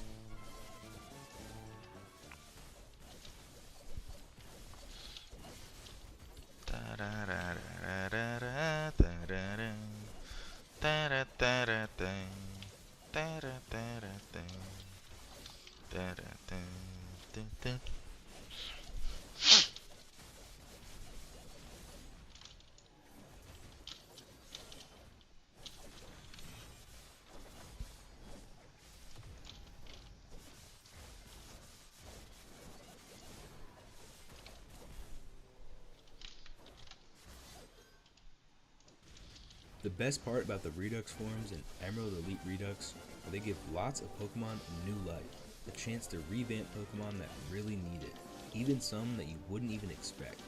Some of the Pokemon that got new Redux forms shocked me. 3 in particular are Redux Beware, Redux Dodrio, and Redux Floatzel. All 3 have better designs than the originals, except for Stuffle. It's still the cutest. Hashtag Mega Stuffle. But how viable are these new forms? Well, I'll start with my favorite of these 3. Redux Dodrio is a beast. If you've watched my version 2 playthrough on my channel, you've seen some of its great power. It's now a dark poison type and dragon type thanks to its ability Half Drake. So it's a triple typed Pokemon with a solid amount of resistances. Statistically, its 130 in attack is really solid, and its speed is decent, especially how early you can get it in the game. If you like crazy RNG, this is the Pokemon for you. One of its main abilities is Moody. Moody will raise one of its stats by 2 at the end of each turn, but will also lower one. This can be really scary if it gets a speed or attack boost, but it can hurt you if one of those gets lowered. If you really love RNG, you could run Acupressure as well. Eventually though, if it's alive long enough, Moody will make it unstoppable with all of its boosts. If you want a bit more consistency, you can run its ability Big Pecs, which will give all of its contact moves a 30% boost. This added damage lets you guarantee you can take full advantage of its great attack. Its last ability is kinda similar, but worse. Dragon's Maw will boost all of its dragon moves by 30%. The reason it's worse is because it will never be running special attacks, so running moves with Big Pecs and getting the 30% boost on all of its moves, including its dragon moves, is more ideal. The only reason to run Dragon's Maw is when using Primal Beam. It's only non-contact physical dragon move that also can raise its attack. Better to run Dragon Rush anyway for consistency, which has a 95% accuracy in this game. If you've ever played this game before, just looking at its design should tell you one of its innates. It gets multi-headed, letting all of its moves hit 3 times. each doing a little less damage. This is why Primal Beam can be super scary, as each hit can raise its attack. A +3 in one turn is on the table, which is nuts. It also pairs well with its last innate, which I have no idea how to pronounce, but basically it just gives all of its biting moves a 50% chance to poison the target. I see this as more of a hindrance at times because poison isn't the greatest status condition, but it could be helpful at times. Redux Dodrio might be the most underrated of the Redux forms. Choice Scarf makes it an instant threat, and Moody has potential to make it a sweeper. Beware's appearance has always been deceiving. A cute, giant red panda with great attacking power. This premise is taken to the extreme with its new Redux form, a giant teddy bear. Again though, this thing hits like a truck, 115 in attack and 120 in HP, dropping its fighting type for fairy. I know its stats aren't wildly impressive, but it's very good. It has many tools to make up for its shortcomings. No guard won't let anything hide from its attacks as it has perfect accuracy. The most notable move it gets is Dynamic Punch. You just gotta be careful as all moves against it are also 100% accurate. Hyper Aggressive is a much better ability for offensive sets, as all of its moves will hit twice. The chance for added effects can be super helpful. Stab moves like Spirit Break will lower the foe's special attack twice, with Thunder Punch to double the chance of paralysis. Its access buat to PvE Sword bagus Dance, Nova as atau well as Guardian. Stab, Extreme Speed, and Sucker Punch Dua-duanya bagus, make it super scary. tergantung lu Sashed Pokemon sukanya can't yang even mencet hide. buttonnya If you banyak. run the ability Guilt Trip, Kalau mencet you buttonnya make banyak taking it out dan a very lebih bad thing, tinggi, as it will teknologinya sharply Nova lower nih. both attack stats. Tapi kalau lu But mau despite its yang low kecil, defensive stats, yang cuma it can be yang difficult to mencet take out. dikit-dikit buttonnya Thanks to ya, Fluffy, open all Guardian, contact moves khususnya against Guardian. it are cut in half. This does add Tapi fire kalau di weakness, current but meta that's sih not sebenarnya paling terrible. bagus Nova. Not to mention, each time it's contacted, they may become infatuated, benar-benar aktif lah cutting tanganmu. the foe's attack power in half, all thanks to Pick your Q-Charm. poison. I was pretty surprised how good it ended up being. Extreme Speed, making up for its low speed stat, is really valuable. Harganya juga oke dan Last, we have the pure flying Dua-duanya type mirip. Floatzel, one of the fastest Pokemon in the game. Toket tuh 140 gede. in speed is very impressive and has a 90 in both attack stats, giving it options.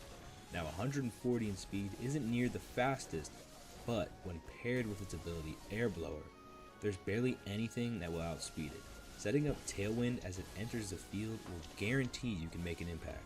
It can even be helpful for your team as well, especially in doubles. If you want to focus more on its attack, you can use its speed to help out with Speed Force, giving all contact moves a 20% boost based on its speed.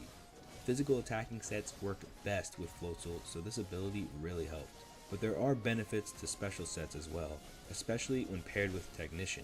90 base power Icy Wind and Frost Breath are really useful. It has a built-in immunity to flying moves thanks to aerodynamics, but they will also raise its speed by 1. Floatzel even has a flying version of Triple Axle in Whirling Strikes, which will always hit because it has the ability Keen Eye, preventing accuracy loss, and increases the accuracy of all moves by 20%. This also makes Hurricane a lot less risky to run. Cloud9 gives it the ability to get rid of the effects of Tergantung weather and playstyle can sih, be Bang. really useful in battles like Flannery's Gym. Although Redux Floatzel is far from the best new Redux form, it has specific uses where it can be really helpful for tough trainers.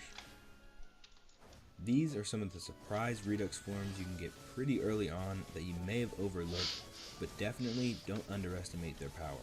Have you tried to make any of them work for your team, and which one of these is your favorite? If you liked the video, don't forget to like and subscribe for more. Shout out to the members on this channel, and I will see you in the next one. Peace.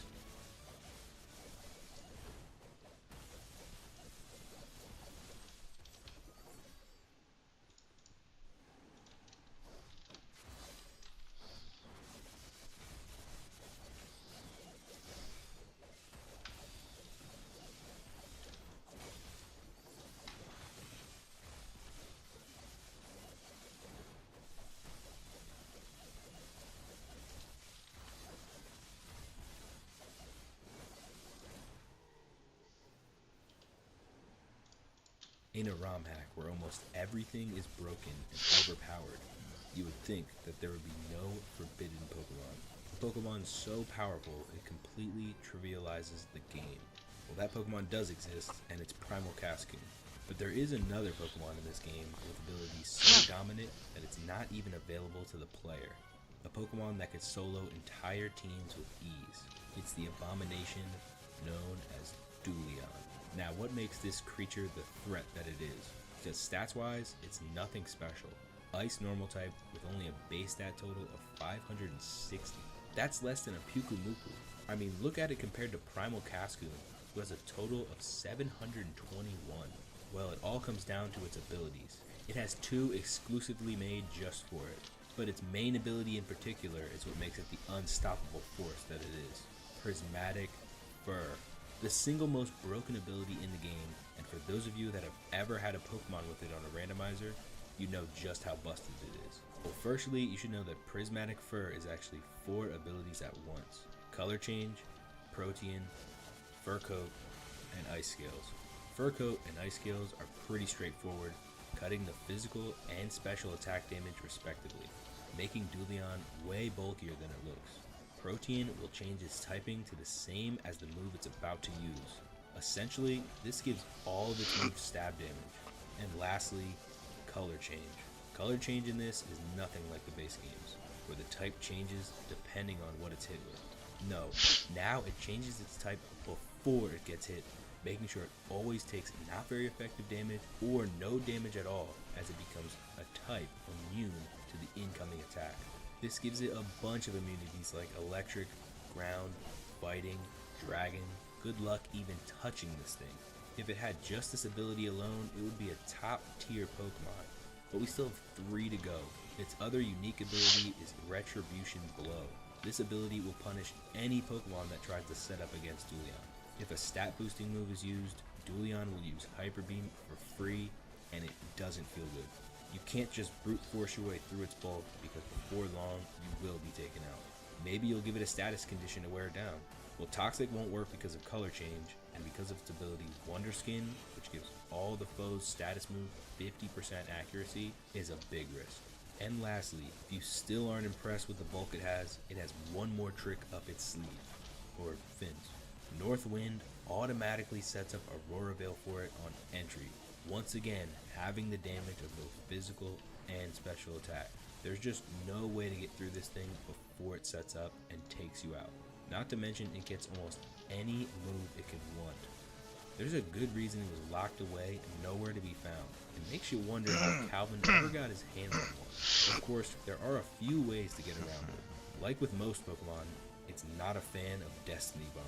The move Skill Swap is a great strategy to use, taking away its Prismatic Fur and opening it up to a bunch of vulnerabilities, and your Pokemon gets the ability themselves. Pokemon with abilities that mess with the type chart, like Molten Down, which makes fire super effective against rock, or an ability like Corrosion. Dulion will be able to take super effective damage that way. Overall, Dulion is really just too powerful for any trainer to have. There's no way to obtain it for now, but maybe in a future update it could be a fun post-game prize. Do you think it's better than Primal Cascoon?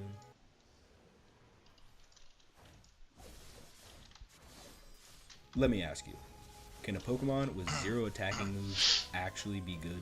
Well, if that Pokemon is Pyukumuku, then the answer is absolutely. Pyukumuku is one of the most slept on Pokemon of all time, and not just here in Emerald Elite Redux. Maybe not competitively, but in-game it's top tier. But what if I told you it's been upgraded? In fact, it's become a straight up menace if used right. Emerald Redux has given it a bunch of new moves and abilities, starting with its stats. Now, with a base stat total of 600, it's on the same level as pseudo-legendaries. That's an increase of 190. Huge increases to both defense and HP, making it an absolute wall. Abilities wise, it has all the tools it needs to not only be a wall, but take out entire teams. Let's start with the 3 abilities you have to pick from. Probably the most important and best addition to its kit is Corrosion. This allows it to poison any type.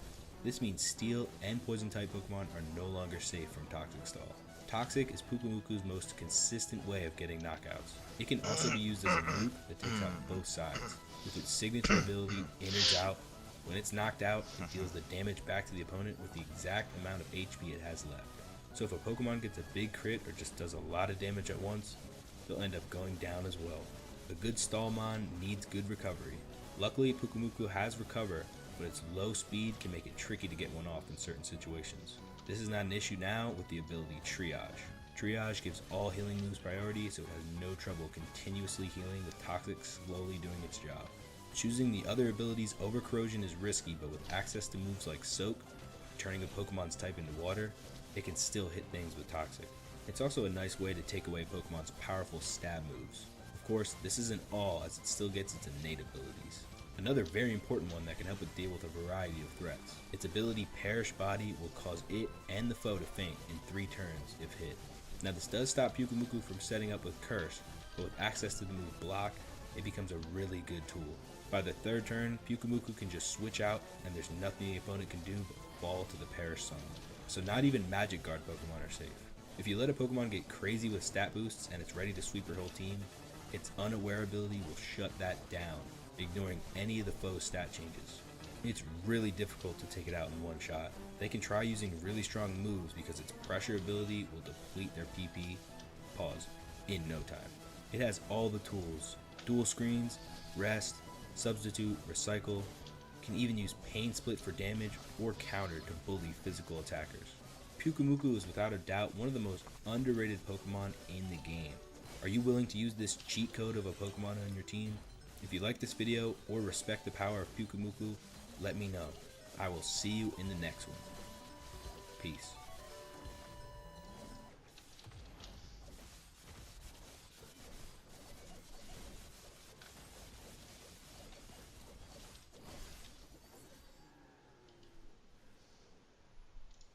In the original Ruby and Sapphire, there are 2 version exclusives found in Granite Cave. Mawile was exclusive to Ruby, while Sableye was exclusive to Sapphire. Neither were very good and were basically just there to fill the decks. It wasn't until later generations that their full power was realized, with each of them getting Mega Evolutions. Both became big threats in the metagame. In Emerald Elite Redux, they've been given brand new Redux forms, including their Mega Evolutions, with their types now swapping. Are these new forms improvements from the original, and do their Megas still hold up as big threats? Let's see what they can do. Mawile was never that great. Early game it was fine, but without its Intimidate ability, it had little use. It wasn't even until Gen 6 that it got its amazing Fairy Steel type combination. Redux Mawile has certainly changed this and has become more useful. With more attack and speed than the original, she can do damage but still only has a base stat total of 410. So how can it be effective? It has access to some really good abilities that now cover up some of its weak spots, starting with the 3 abilities she can choose from. Receiving one of the best offensive abilities, Adaptability, her stab moves are now multiplied by 2 rather than 1.5. Since she's a dark ghost type now, moves like Sucker Punch, Shadow Sneak, Shadow Fangs, and Crunch all receive this bonus and are quite powerful. Sucker Punch being especially useful with its priority. Speaking of priority, she can now have the ability Dazzling. Dazzling is a very useful ability which blocks priority moves while she's on the field. A lot of Pokemon carry priority moves to finish off Pokemon, and Dazzling will protect her and her ally in double battles. Last ability is the direct opposite to base Mawile's Intimidate, which is Scare. Scare will lower the opponent's special attack on entry. With such low special defense, that can really help her survive more hits. Still, her power level is concerning, but luckily her innate abilities can improve this. Strong Jaw will boost fighting moves by 50%, and she gets access to a lot of them. Iron, Psychic, and Jagged Fangs, as well as Fire, Ice, and Thunder Fang. With Adaptability, Crunch and Shadow Fangs are 180 and 163 base power respectively. The damage is even crazier if it's against a Fairy type Pokemon. Thanks to the ability Fey Hunter, she'll be doing 50% more damage to Fairy type Pokemon, which is perfect since Fairy is her only weakness. Her last innate is very useful, especially since her speed stat isn't very high. Opportunist gives all of her moves +1 priority if the opponent is at 50% HP or below. This makes her a perfect revenge killer, especially against Pokemon using a Focus Sash to set up. And her dazzling ability will prevent them from going first with their priority. Focus Sash, Swords Dance, and Sucker Punch is a great combo for her as well. Eventually though, you're just going to need more power. That's when Redux Mega Mawile comes out. Big boost to both defense and speed stats. Only a small bump to attack, but that isn't a concern, thanks to her exclusive new ability, Dead Power.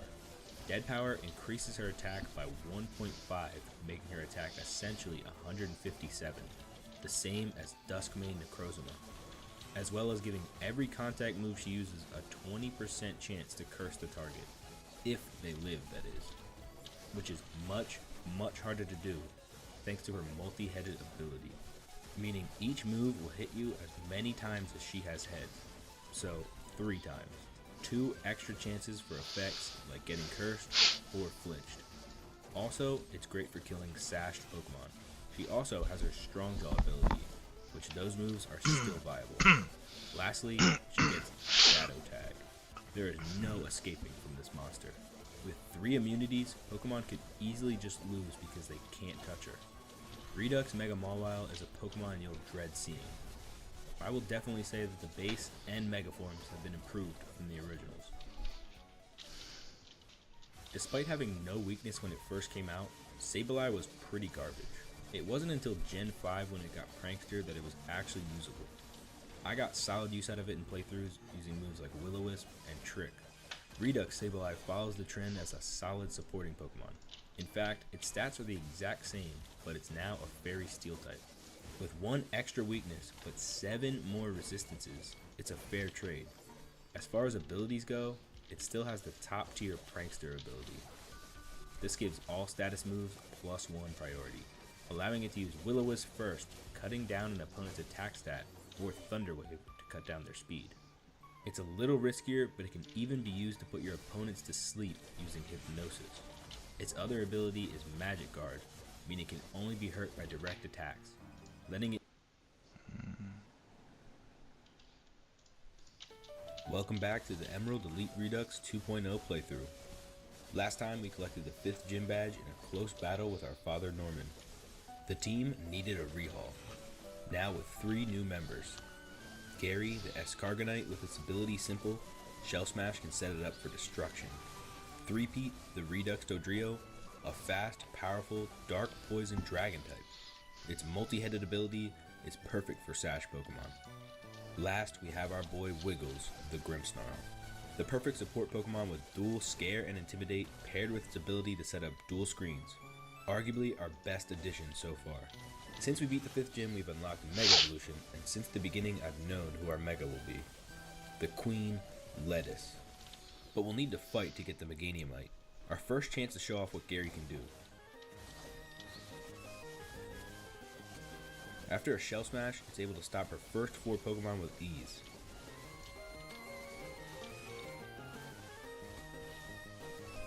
Until the unstoppable monster herself comes out. An easy solution is just a Destiny Bond to get rid of it, but Leech Seed had other plans. Time to fight fire with fire, so I send out my Lettuce for a not so even honor battle. After we both span Calm Mind, a kissing battle ensues. Back and forth until Lettuce has the crit kiss of death and takes her out. We finally have our Mega Meganium, and I'm super excited as she's an excellent Mega. Just in time as Steven Stone is back as we head to Four Tree City. Time to see what Mega Lettuce can do.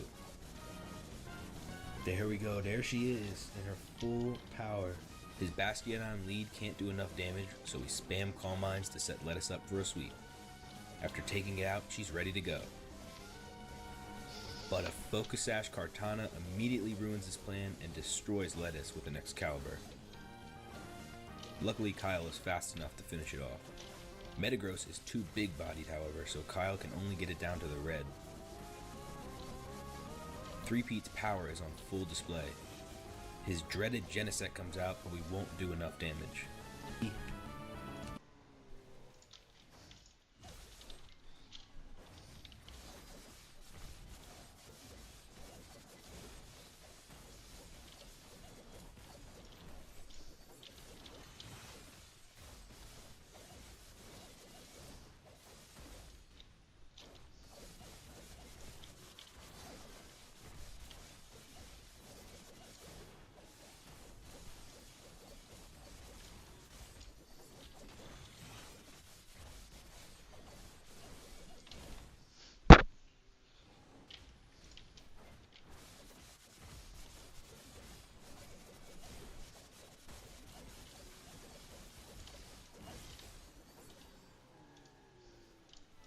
Pokemon Emerald Elite Redux 2.0 is finally here. Well, it's still in beta, but for the most part, it's basically ready, and I was super excited to dive in. After Professor Birch introduces us to the mascot of the Elite Redux series, Dugong, and after setting up Elite difficulty and level caps, we're ready to start our journey into the new Hoenn region. One of the first things we gotta do after setting up the time is help May with her apparent amnesia problem and remind her which region the 3 Pokemon her dad has collected are from. This is what will determine where we will choose our starters from. I had to go with one of my favorite regions of all time, the Johto region. When it's time to save Professor Birch from a seemingly rabid Zigzagoon, we pick our first Pokemon. And I have the perfect choice in mind. And I know I said that the grass is the worst, but we're gonna go with Chikorita as our starter, as we're forced to destroy this shiny Zigzagoon with a devastating Vine Whip. Afterwards, we get to name our tiny plant dinosaur, and I gave it the most fitting name I can think of.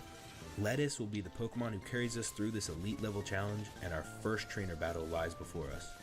May has a souped up Torchic that is ready to destroy our sweet plant with just a single attack, so coming up with the right strategy is key. Now if you want to cheese this fight, you can just catch something else and win, but not today. Lettuce will be fighting with honor.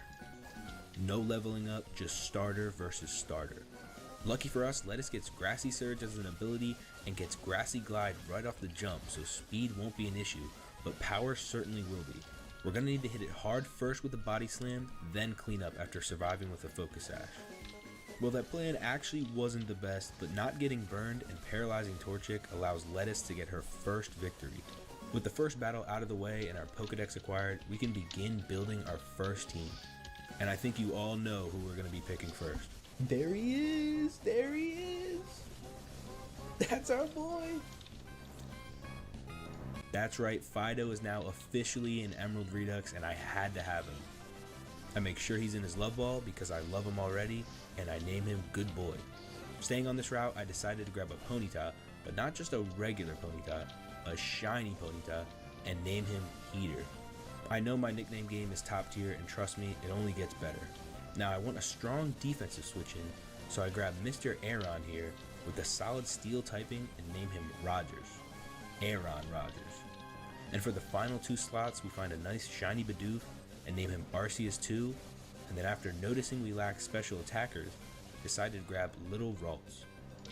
With her big blue dome, I decided to give her the fitting name of Megamind. Now that the dream team was assembled, it was time to prep them for battle because the first trainer can really embarrass you if you're not careful. Starting with instantly raising them all to the level cap, causing Lettuce and Arceus 2 to evolve. After a good amount of time curating our team's strength and finding the right moves and the right abilities, I think we've created a solid group. Lettuce, as we know, sets up grassy terrain on entry with Grassy Surge, but its innate Grass Pelt will increase its already solid defense by 50%. So I invest fully into its HP and attack, making sure it survives plenty of hits while it can dish out boosted up Grassy Glides with ease, as well as getting off a Toxic if needed. Good Boy, the lovable Fido, is stronger than it looks, especially with its strong jaw ability, boosting up its biting moves, as well as it having Yawn to slow opponents down. Megamind, our shiny Ralts, is super frail and only has Trace as an ability, so she gets a Focus Sash to get at least 1 hit with a special attack, or to set up Reflect for the rest of the team. Heater, the shiny Ponyta, is a really fast, heavy hitter with its Striker ability, boosting its kicking moves, and Speed Force ability, adding more damage the faster he is. A Choice Scarf lets him get KOs on even really fast Pokemon. Aaron Rogers is the defensive switch-in with a decent body press move for attacking. And last but certainly not least, we have Arceus 2 with its Growing Tooth ability, giving him +1 on attack when he uses a biting move. And as you'll see, he proves to be a very valuable member to this team. It's time for our first real trainer battle. He starts off with a Choodle, but Lettuce has no problem taking out with a boosted Grassy Glide. Seal comes out and it's very bulky at this point in the game, and it's the perfect time for Toxic to do its thing. But Lettuce won't be enough to stop it, so we call in the Big Tooth Arceus 2, and it eats an Ice Beam. Using Hyper Fang and the power of Flinch Axe, the Seal goes down, and after biting a Poochyena, Arceus 2 is at +3 attack. With priority quick attack, the battle is quickly over from there. The team has passed the first test with flying colors. The rest of the trainers on this route are pretty easy and didn't pose a threat to our newly assembled dream team. Everyone is able to get a piece of the action and they're all working how they're supposed to. As we make it to the next town and we finally meet our dad and show this Wally how to get a Pokemon, we take on the next route. All was going well until running into Lady Cindy. She seems like a simple enough trainer, 3 Pokemon, nothing too scary, but they're a lot stronger than they look. The lead Baneri is actually pretty bulky with fur coat and will answer back with a choice band boosted move, and Heater couldn't handle it, but Aaron Rodgers can. Unfortunately, he can't handle the fighting type Stuffle. Since it's also bulky, I sent out Lettuce to make sure Poison takes it out, leaving the most problematic Pokemon, Furret. Furret's attack and speed at this point in the game is lethal. Luckily, Lettuce eats its attacks with her high defense and watches as Toxic takes it out. We head into Petalburg Woods, but none of the new Pokemon there catch my eye, so we stick with what got us here. The first run-in with the antagonist of the game goes well. Lettuce just continues gliding through teams as she does best, and we get one step closer to the big gym fight. After a few more fights, we have the first double battle of the game. And honestly, this full grass team does scare me. Oh, Fido and Heater. So my goal is to just kill this Cottony. Cottony is my main concern here because of its prankster shenanigans, and it needs to be stopped immediately. So a swift blaze kick to his face, well, technically I guess its entire body, takes it out. The main threat is gone. No, I should have taken out the Petalil. No, the sunny day. Well, now Tailwind and all sun boosted abilities are active. It looks bad, but they left out one little detail. Now Heater's super effective fire moves are, and he's asleep. I should have knocked out that Petalil. As we wait for Heater to wake up, they unleash the onslaught. But Heater finally wakes up and gets his revenge. Tangela is thick, but eventually we make it through the first of many, many double battles. No time to worry about those though, as we're heading into the first gym. Roxanne's rock type gym. I feel like the team has a good advantage here, but you can never really know until it's actually time. Fighting the first trainer, I feel confident. The rock types have some bulk and aren't a complete cakewalk, but Grassy Glide is doing well for us. We had it in the bag, until the Hermit Crab. I grossly underestimated its power.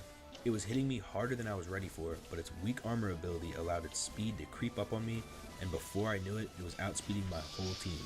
But you know who doesn't care about speed? Lettuce with Grassy Glide, baby. Then a metal bursting Shieldon cut the celebration short and almost clutches the victory. This was way closer than I liked, and I know I'll need to play a lot better to beat Roxanne. With a new approach, the other gym trainers aren't really a problem. Even Aaron Rodgers goes crazy with an iron defense boosted body press. Body press like crazy. You can X scissor all you want, dog. It's doing 1 damage. Oh my god, body press is doing crazy damage. Don't let me get the +6, bro. Body press. Let's go. Body press is going crazy. 250 damage. Oh, stop. Stop the count. Bro, stop. Crit. Yo, stop. Dude. Hey, yo. Does he have skill link or was that just unlucky? Doesn't matter. There was a small scare with an Archon, but we don't need to talk about that. I'm about to sacrifice Fido right here. Goodbye, Fido. He missed! Fido lives! If not only for a turn, because he's about to get destroyed by a head smash. Yeah, I was hoping it didn't come to that. It was for the good of the team, okay? We made it to Roxanne, the biggest challenge to date. And if you made it this far in the video, don't forget to subscribe to see the rest of this playthrough. To start off this battle, I lead with Arceus 2 into her Sandstorm setting Onyx. Before this fight, I changed Arceus 2's quick attack to Aqua Jet as it will be much more viable. The plan here is simple. I'm not scared of Onyx taking Arceus 2 out here, and if we can get 2 Aqua Fang bites on it, our +2 attack will be enough to tear through her team.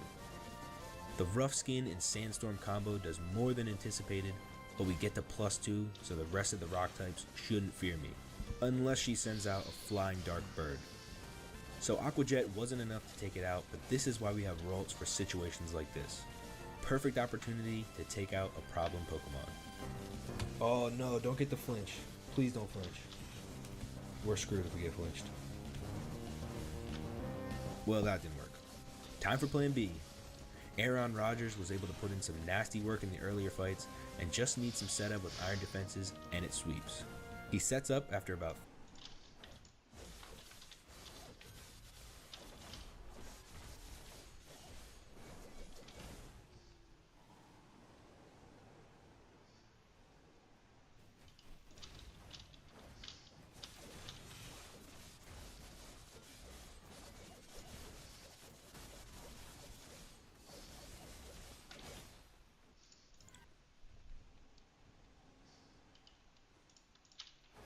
Pseudo-legendary Pokemon are some of the most popular and some of the most powerful Pokemon in the series.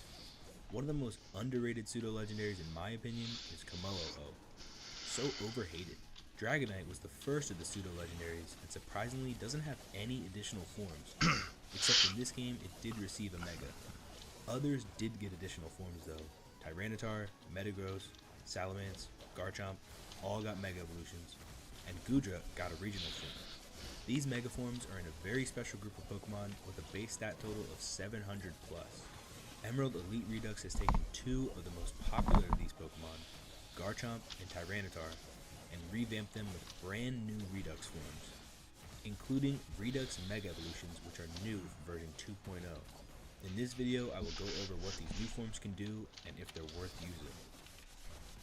Tyranitar has always been one of the greatest Pokemon of all time, a staple in the metagame since its release. It's super bulky and can hit very hard, not to mention its ability to set up Sandstorm on entry. It wasn't until the latest generation that it dropped from OU due to the insane power creep in Pokemon today. And now in Emerald Elite Redux, the Tyranitar line has been given a fresh coat of paint. Now a rock fire type, this Redux pseudo legendary is insane. Now a special attacker with a base stat of 134 as well as 115 HP, making it super bulky. I know fire and rock sounds like a bad combo, but its abilities will help bandage this weakness. Let's start with the 3 different abilities it can choose from. It has 2 4-time super effective weaknesses, so solid rock is super valuable, lowering super effective moves by 35%. This can save it from plenty of would-be knockouts. If you want to help it both offensively and defensively, it gets the ability Drought. This cuts its water weakness down even further as it boosts up its fire type moves. Solar Beam is able to activate right away, so even water types will fear him. For a little more utility, it has the ability Loose Rocks, which will set up Stealth Rocks when hit. Depending on the team it's fighting, this might really devastate them. I personally think defense is the way to go, as it can use Rock Polish to double its speed, but that might not even be necessary because of its innate abilities.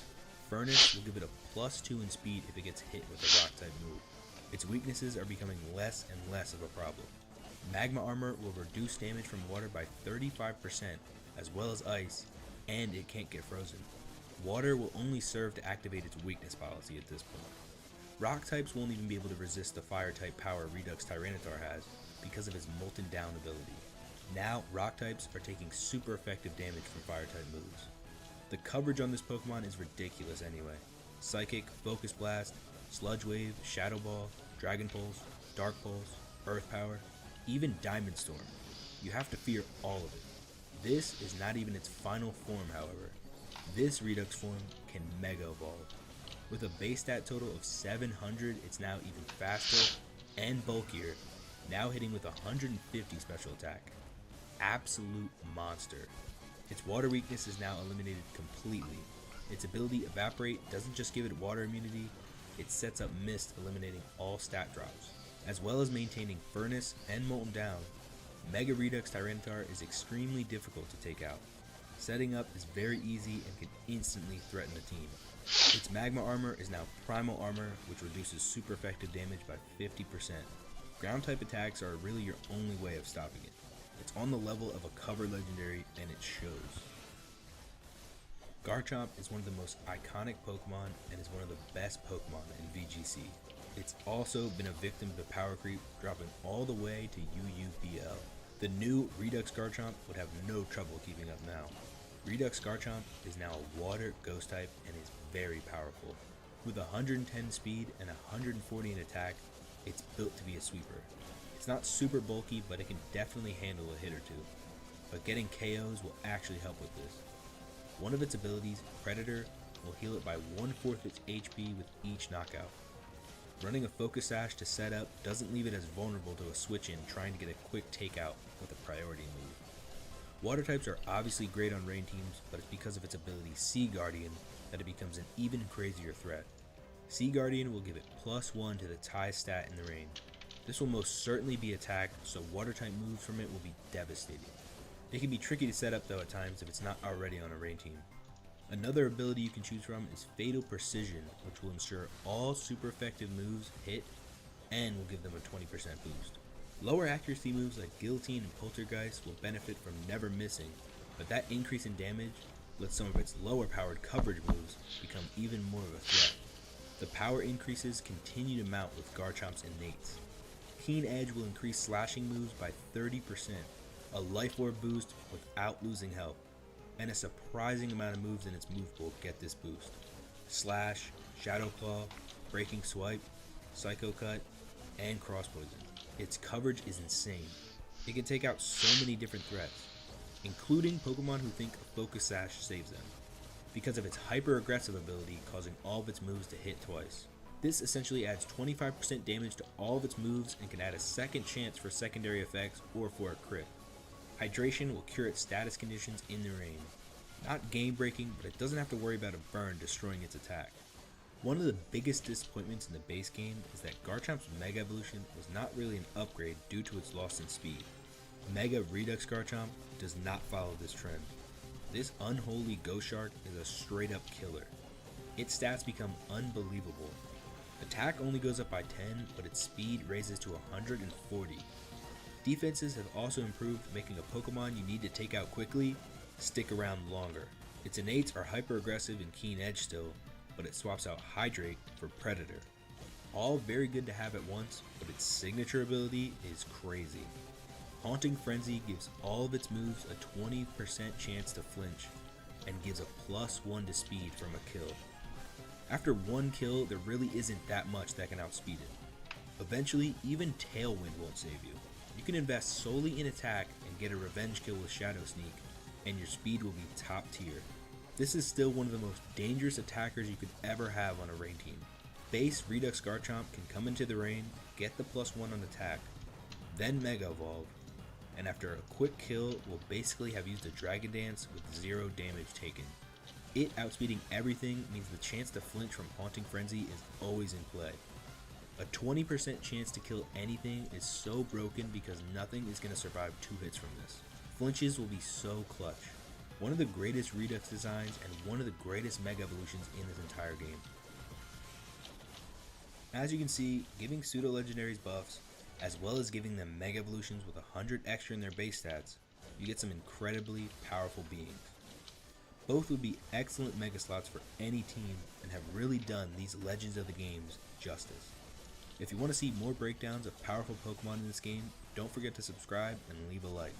Let me know which one you'd like to see covered next. I'll see you in the next one. Peace.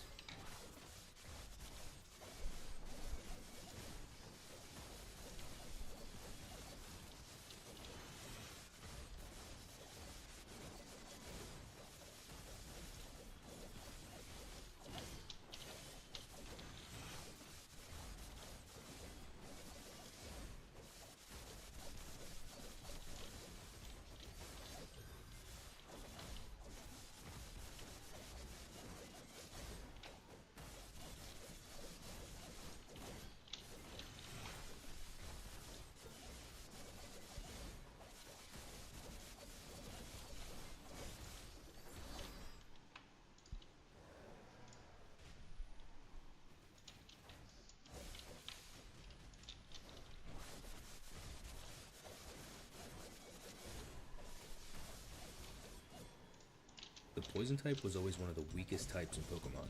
It was always more of a defensive utility as there wasn't much for its offense. The signature status effect of Poison types is used to chip down opponents slowly until they perish. Most commonly afflicted by the move Toxic. Poison used to only be super effective against Grass types. and a ton of grass types were part poison, so it couldn't even be used on them.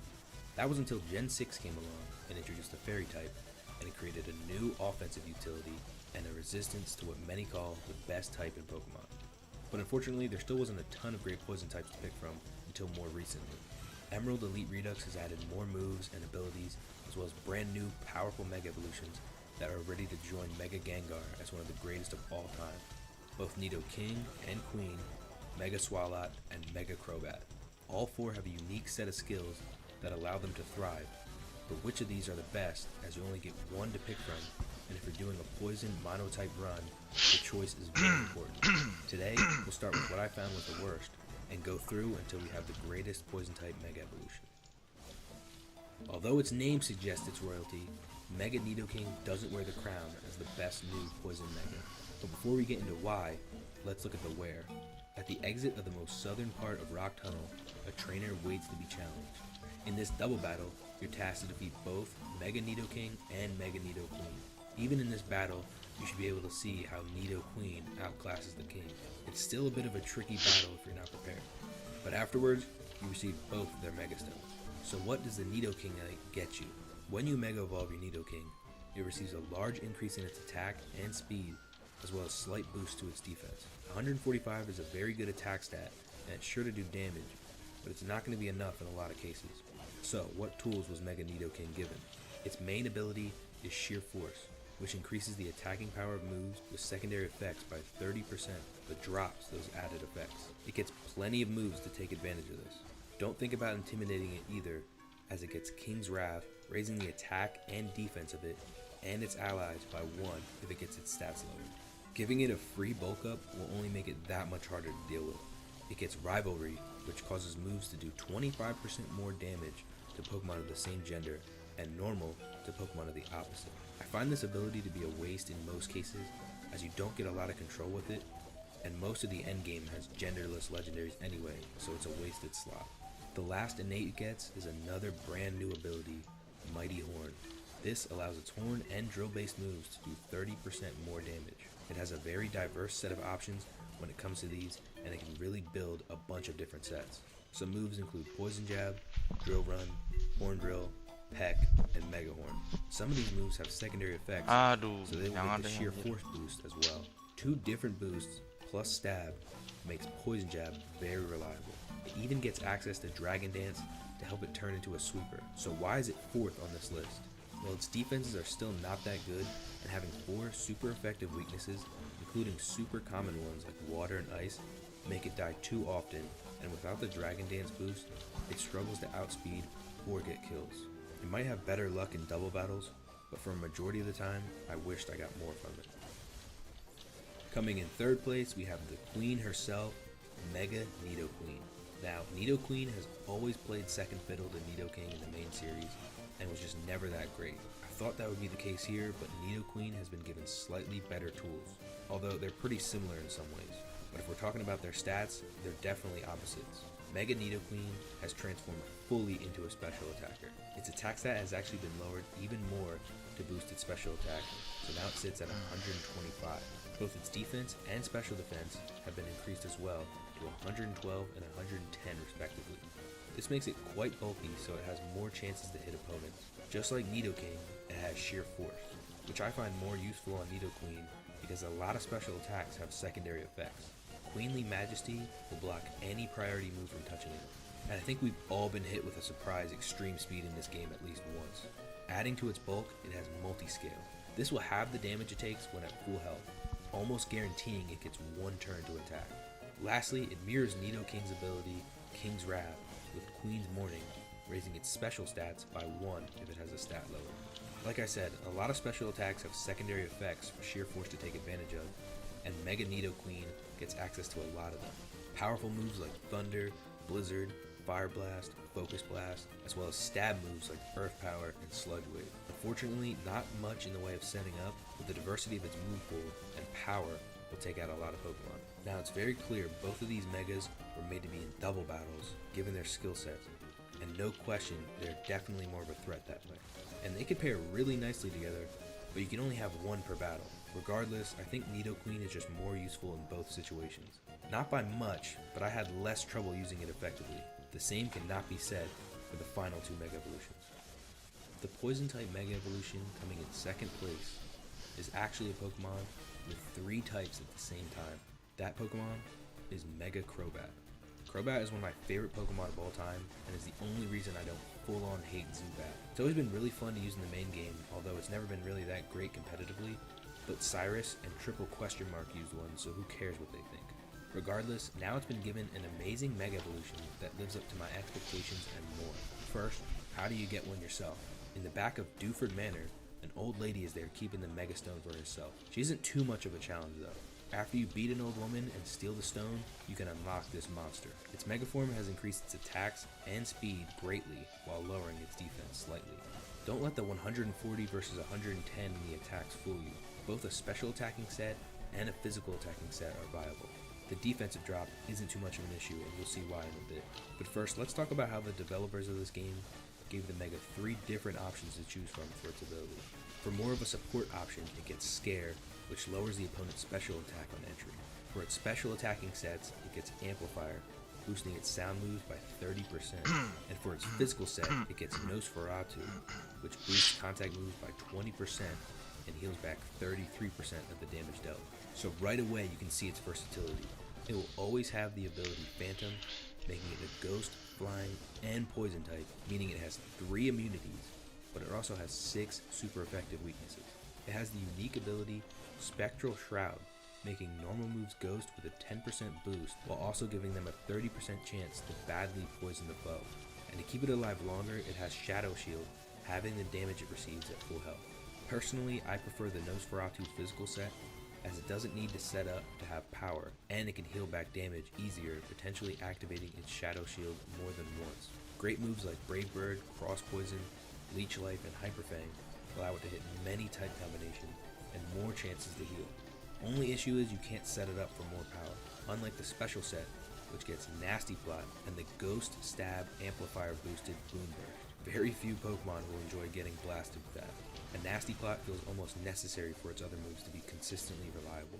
Whichever way you choose to go, Mega Crobat is a threat and is fantastic for a Mega slot.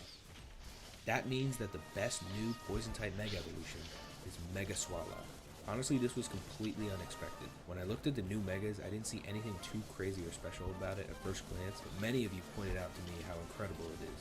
First of all, the base form has had almost all of its stats boosted, and this new Mega adds 100 to that. Again, it was just given a solid boost to all of its stats, but nothing really sticks out. But 118 in both defenses and 100 HP make it very bulky. It's the ultimate Toxic Stall Pokemon, and its 4 abilities make sure of this. The main one, Toxic Spill, will cause all non-poison types to lose 1/8 of their health each turn. So even when you're setting up, it's hurting the foe, and it has utility in doubles. Poison Touch, which is a 30% chance of poison on contact, and that goes both ways for attacking and being attacked. Liquefied, cutting contact damage in half, but doubling damage from water moves. This adds even more to its bulk, and the key to making it the ultimate stall Pokemon is Corrosion, meaning it can poison any type and still becomes weak to poison. Nothing wants to get in its way. It also has the perfect move. This set recommended to me on Discord is capable of sweeping, Stockpile to make it unbelievably tanky, Toxic to get knockouts, Infestation for a little extra damage, and Chip, while you can just sit there and recover in their face. And since it doesn't need to attack, you can invest all your EVs into its bulk. It's one of the best tanks in the game, and once it's able to set up, not many Pokemon are able to stop it. If I was doing a poison monotype run, I know the Mega Evolution I would choose. All 4 of these Megas are solid options, and if they have the right team around them, can be superstars. I had a lot of fun playing around with them, and the unique mechanics that they have. Swallout has definitely earned my respect, and I recommend you try them all out. Thank you to everyone who has left suggestions for me, and please let me know if any others you'd like to see me cover. Don't forget to like the video and subscribe for more videos very soon. Thank you all for watching, and I'll see you in the next one. Peace.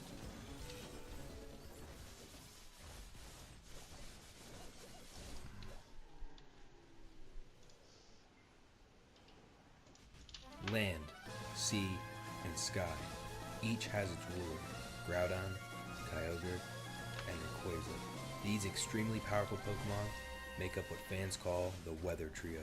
All 3 have abilities that affect weather conditions on the field and add to their power. Eventually, it was discovered that these aren't even their most powerful forms. Using their respective orbs, Kyogre and Groudon are able to revert to their ancient primal form.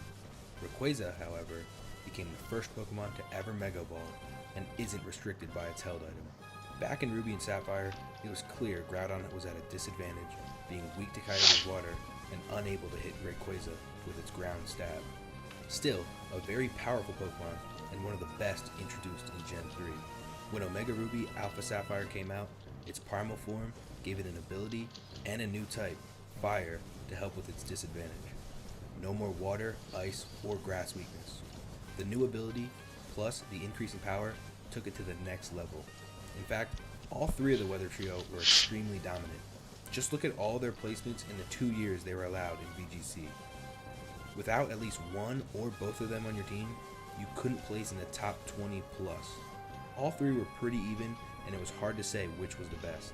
But in Emerald Elite Redux, they've been upgraded with more moves and multiple abilities at once. Today we'll look at Groudon and its primal form, see just how insane its increase in power is, and if it's the new leader of the Weather Trio. Before we got its awesome looking primal form, we got the plain old Groudon. Still a strong physical attacking Pokemon with crazy high defense. In these games, it's a ground and fire type, like its primal form, which lets it get stab and sun boosts on fire moves. Its special defense is a weak spot, so keep it away from those water moves. Although its stats are lower than its primal form, it does have some unique advantages, starting with its abilities. It can choose from 3 different ones. Tough Claws, which boosts contact moves by 30%. The new ability, Molten Down, which makes fire moves super effective against rock type. So yeah, Mega Aerodactyl, you're no longer safe up there, buddy. And lastly, Solar Power, which boosts its special attack by 50% in the sun, bringing it right up there with its physical attack. This ability also no longer takes 1/8 of your health. To be honest, the change was probably for Mega Houndoom because Arceus knows he needs it. Now I think it's much better as a physical attacker, but versatility is never a bad thing. But let's look at the 3 innates it will always have. Of course, the signature ability Drought, which summons Sun for 8 turns, boosting fire type moves, and weakening its 4 times weakness to water. Self-Sufficient, which restores 1/16 of its HP every turn, kinda like a free leftovers, and the last ability is Sun Worship, which boosts its highest stat by 1 in Sun, which combined with his Drought ability, will always guarantee he gets this boost right when he enters. This to me is the big advantage it has over its primal form, as the +1 in attack makes it stronger. Again, it's also not restricted by the red orb, meaning it can run a Choice Scarf, Life Orb, Assault Vest, or Leftovers. Obviously they both have the same moveset, so no advantage there.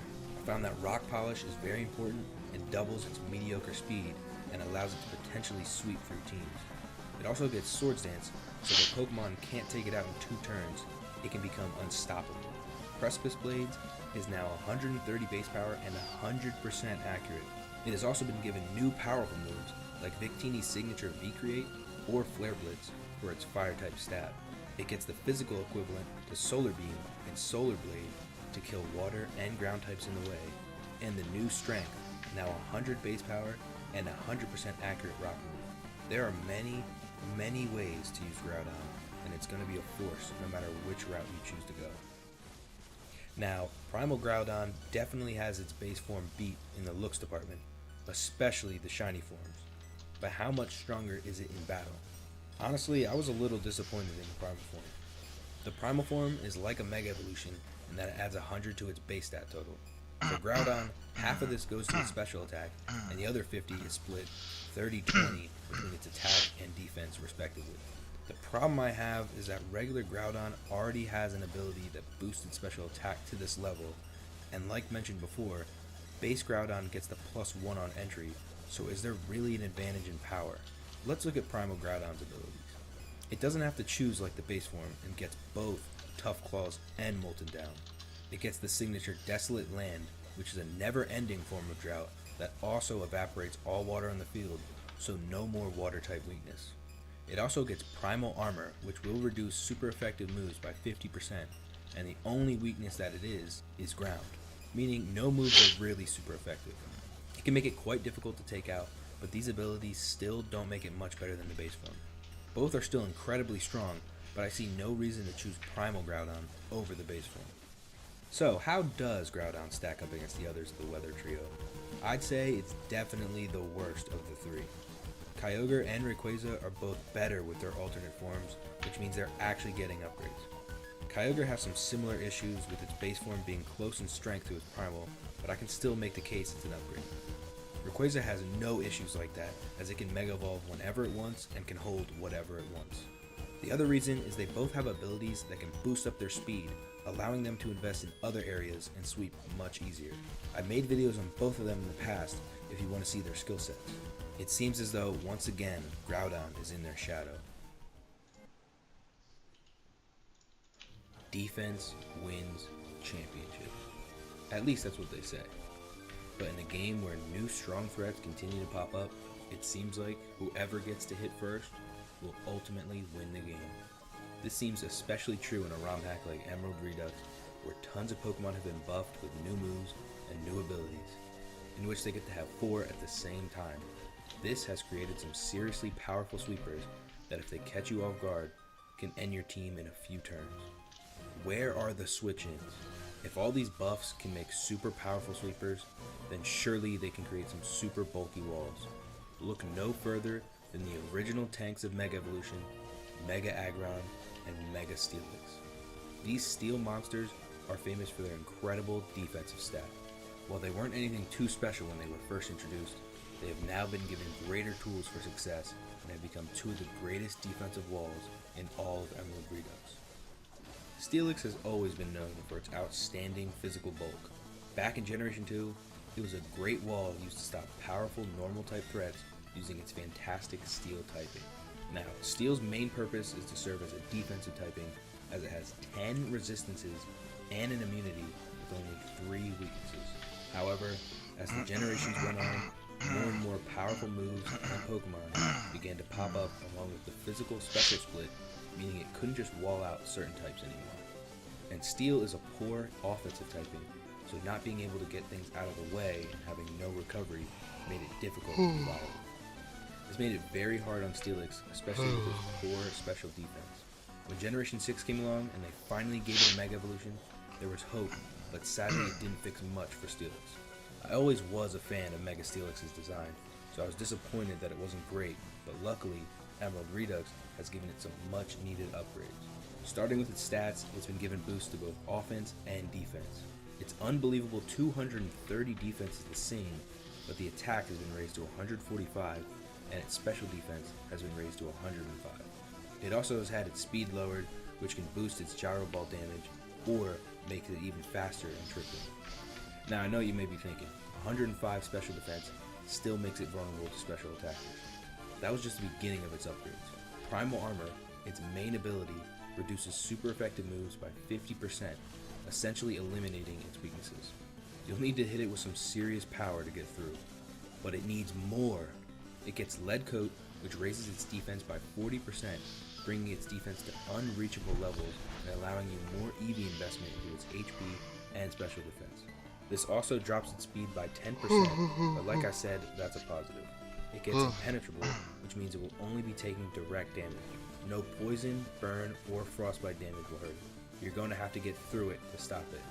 Lastly, it gets Strong Jaw, boosting bite moves by 50%, allowing it more coverage options. But how good are its moves? Well, its move pool is just as impressive as the rest of them. It gets Body Press, which uses its defensive stat for its power, and it's ridiculously high. It gets access to Head Smash, a 150 base power move. Its only drawback is its 50% recoil, which I didn't mention before, but is completely negated because of its impenetrable ability. This also goes for Double Edge, another powerful recoil move. All the bite moves it could ask for, and the last piece to cement its spot as the ultimate defensive wall, it has Recovery. It can heal itself with the new move, Shore Up, which heals it up by 50% or 66% in a sandstorm. It basically becomes unkillable. Unless a physical attacker is bringing some serious firepower, nothing is getting through it. With Steelix having Toxic, a lot of Pokemon simply have no chance. It's an incredible Mega to have on your team, and its base form is very bulky as well, so it's the perfect switch in. Listen, I think we all can agree, Aggron is one of the coolest Pokemon of Gen 3. Wouldn't have been mad at all if they made it the third pseudo-legendary of the Hoenn region. And he really could have used the extra 70 stats because it's never really been a top tier Pokemon. It suffers from poor special defense, much like Steelix, but it has even less HP and defense. It can hit harder, but any special attacker was killing it before it even had a chance. Game Freak realized their mistake and gave it a Mega Evolution, and it was able to surpass Steelix and its Mega form when it gained the ability Filter, which made it much bulkier. However, it still failed to reach the top. It needed more. And just like Game Freak, Emerald Redux has given it a diverse set of skills that allow it to surpass the new and improved Steelix. Its stats have not been changed, and it still has the absurd 230 defense and 3 different abilities to choose from and 3 innates.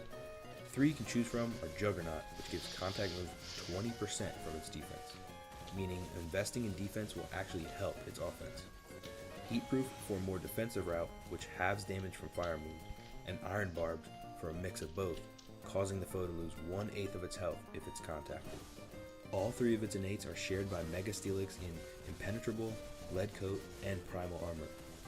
With Primal Armor and Heatproof, its fire weakness is eliminated, and since it's a pure steel type, the only ones left are Fighting and Ground, also poison types if they have Corrosion, but those are mainly physical attacking types, so options are very limited in taking Aggron out. Of the 2 of them, Aggron has always been more offensive, and that doesn't change.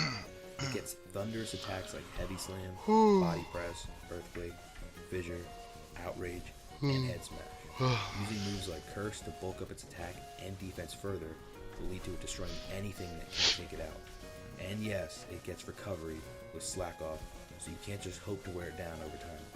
Aggron is just a fantastic Mega for any team, and its ability to stop any physical attacker dead in their tracks while also being an excellent offensive threat, I'd say it's one of the greatest walls in the game. Every team needs a strong defensive core, especially in these games, and you can get both of these relatively early in the game. Just make sure you keep them away from any inverse battles. I'm really glad that these awesome Pokemon are viable, and I definitely recommend using them. And if you like this video, please don't forget to leave a like, and let me know if you plan on using either of them on your team.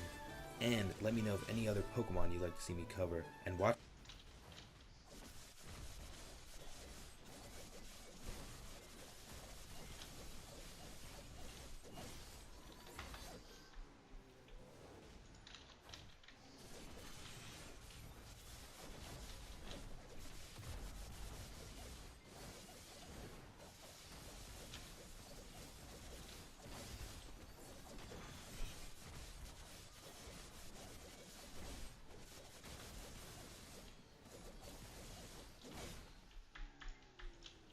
There have been a good amount of Mega Evolutions made over the years, but it would not be a stretch to say that they are not all created equal. There have always been ones who stand above the rest, and the ones whose Mega Stones should collect dust in your bag. Whether it's poor type combination, poor stat distribution, or bad abilities, there are some Megas that just don't work. According to an article on Screen Rant, their choices for the worst Megas, Mega Gyarados, Mega Absol, and Mega Bayonet, reflect this. But can they be improved? Emerald Elite Redux may have fixed their problems by giving them 4 abilities at once, but is it enough? Let's start with what was deemed the worst Mega Evolution, Mega Bayonet. The article describes it as a less powerful Mega Gengar and a waste of a Mega Slot.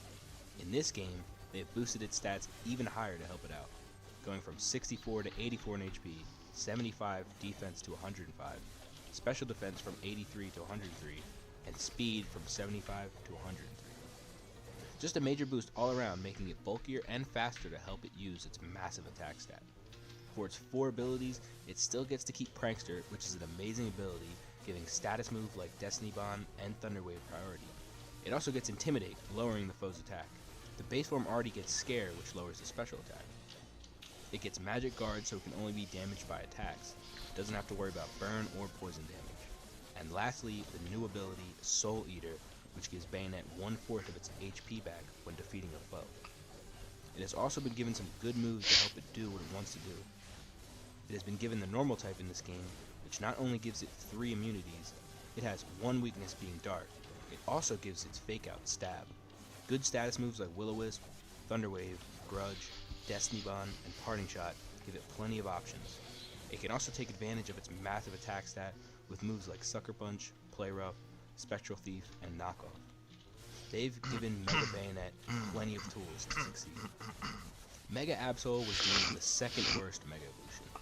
The article notes how strong its magic bounce ability is, but points out that its defenses don't improve, making it fragile. Well, this game doesn't add to its defenses either, but it has made changes to its stats to help cover up that problem. Now giving it a Dark Fairy typing, and giving it a massive attack boost and speed boost while lowering its special attack stat.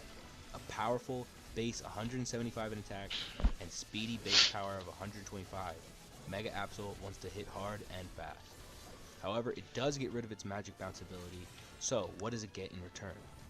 Its main ability is now Dark Aura, which boosts dark type moves by 33%, which, with Stab, is a nice boost for it. Super Luck, which boosts your critical hit ratio by 1 stage. Keen Edge, which boosts slashing moves by 30%, and Magic Guard, which protects it from damage from indirect attacks. This game has given Mega Absol a great move pool to take advantage of these abilities. Night Slash gets huge benefits of being stabbed, boosted by Keen Edge, Dark Aura, and it already having an increased crit ratio can deal devastating damage. Moves like Psycho Cut, Sacred Sword, X Scissor, Shadow Claw, Leaf Blade, and Aerial Ace are all being boosted. Absol has one goal, which is to get the knockout before it can be touched, and they give it many different ways to achieve this. The third worst Mega, according to the article, is Mega Gyarados. Now, I never thought Mega Gyarados was bad, to be honest. In fact, it was used on the famous World Championship winning Pachirisu team, so it can't be that terrible. The main gripe with Mega Gyarados is that its added dark typing just hurts it more than it can help it. So how does Emerald Elite Redux fix this? Well, its stats are exactly the same, so the changes made come from its new move pool and 4 abilities. In fact, its base form has 2 abilities that it can use to help its Mega forms further. Intimidate and the new ability Sea Guardian, which will boost its highest stat by 1 while in range. After it Mega Evolves, it gets Hyper Aggressive, which causes your move to hit twice, perfect for breaking sashes or doubling secondary effects. Mold Breaker, which lets you hit through all abilities, such as Earthquaking a Levitating Pokemon. It actually gets Levitate, so it has a ground immunity with a slight boost to flying moves. And lastly, Beast Boost, which raises its highest stat by 1 after a knockout. This will pretty much always be attacked, so it's basically just mocked. It gets a variety of great moves, including new ones like Death Roll, Jagged Fangs, and Frustration, which is now a Dark type. Even getting Urshifu's signature move, Wicked Blow. A Dragon Dance on your Mega turn will boost a crazy high attack and will help it outspeed foes. After each knockout, getting stronger and stronger. Now, with all these changes, are these Mega Pokemon now viable and worth using? For Mega Bayonet, all I can say is, kinda. Honestly, it's still not worth a Mega slot, but it isn't bad for the niche role it can play. It's perfect for stopping sweepers that threaten your team with Destiny Bond or a powerful Fake Out Sucker Punch combo, and Spectral Thief can hurt pesky stamina Pokemon. It's still a bad Mega overall though. Now, Mega Absol. Honestly, it's just bad. It really doesn't work, and there are so many other options you can have over it. It is extremely fragile in a game full of powerful Pokemon and lots of priority. Even if you hit first, unless you get the crit, you probably won't one-shot, and fishing for a crit is not something Absol wants you to do. I mean, it can lay down a nasty Sucker Punch, but that's about it. Back to the drawing board for Mega Absol. As for Mega Gyarados, it's a usable Mega. It certainly isn't the best, but it can be very powerful and at least has some sweeping potential. Its speed can still be an issue, but it's always going to deal huge damage, and Waterfall Flinch will assure a knockout. It's definitely an improvement from the original, but you're better off using Mega Gyarados Y. Arcanine is one of the most popular Generation 1 Pokemon of all time. It never got a Mega Evolution, which disappointed many of us, but it did get a regional form in Hisui, and is actually pretty solid. Beedrill is another Generation 1 Pokemon that was given love later on with a Mega form. They each have their own niches, but have never really been game-breaking. Emerald Elite Redux has buffed both of them and have made them pretty viable, but this wasn't enough. In version 2.0, they've received brand new Redux forms. Naturally, Beedrill's Mega form also received this change, and Arcanine was finally given a Mega that we've been waiting for. Both are very good, but what can they do? Should you use them on your team? Let's find out. Beedrill was always a fragile little guy. Very strong attacker in the early game, but gets outclassed quickly. It was given a Mega Evolution that helped with this some, but it wasn't one of the top tier Megas. In Emerald Redux, its stats were buffed slightly, but being a bug type still hurt its damage output. A big change was needed to bring this power to the forefront. A Redux form was just the solution for the Beedrill line. Now an Ice Poison type, its stab coverage is much greater. Its stats still won't wow you, but 135 in speed is very good, and 110 in attack can be enough for plenty of KOs. Ability wise, they all help to make Redux Beedrill a threat to teams. Freezing Point is a unique ability to Emerald Redux and gives all contact moves a 30% chance to inflict the foe with Freeze Burn. In this game, it's the opposite of a burn and cuts the special attack in half. Redux Beedrill has a decent special defense, so this can easily end a special attacker. This also can be inflicted by the foe contacting you. If you don't think its attack is enough, you can run the ability Whiteout. Whiteout will boost Beedrill's attack by 50% in the hail, so perfect for hail teams. If you want it going first guaranteed, you can run the ability Slush Rush. In the hail, this will increase its speed, which is already very good, by 50%. This can also allow it to invest heavier in attack. Speaking of attacks, its innate ability Exploited Weakness will allow it more power when a foe has a status condition. 25% more power, so Toxic Spike set up will really help it get KOs. Or, Beedrill can inflict these status problems itself. This is made much easier because of its most important innate ability, Skill Link. Skill Link will cause all of Beedrill's multi-hit moves to hit the max of 5 hits.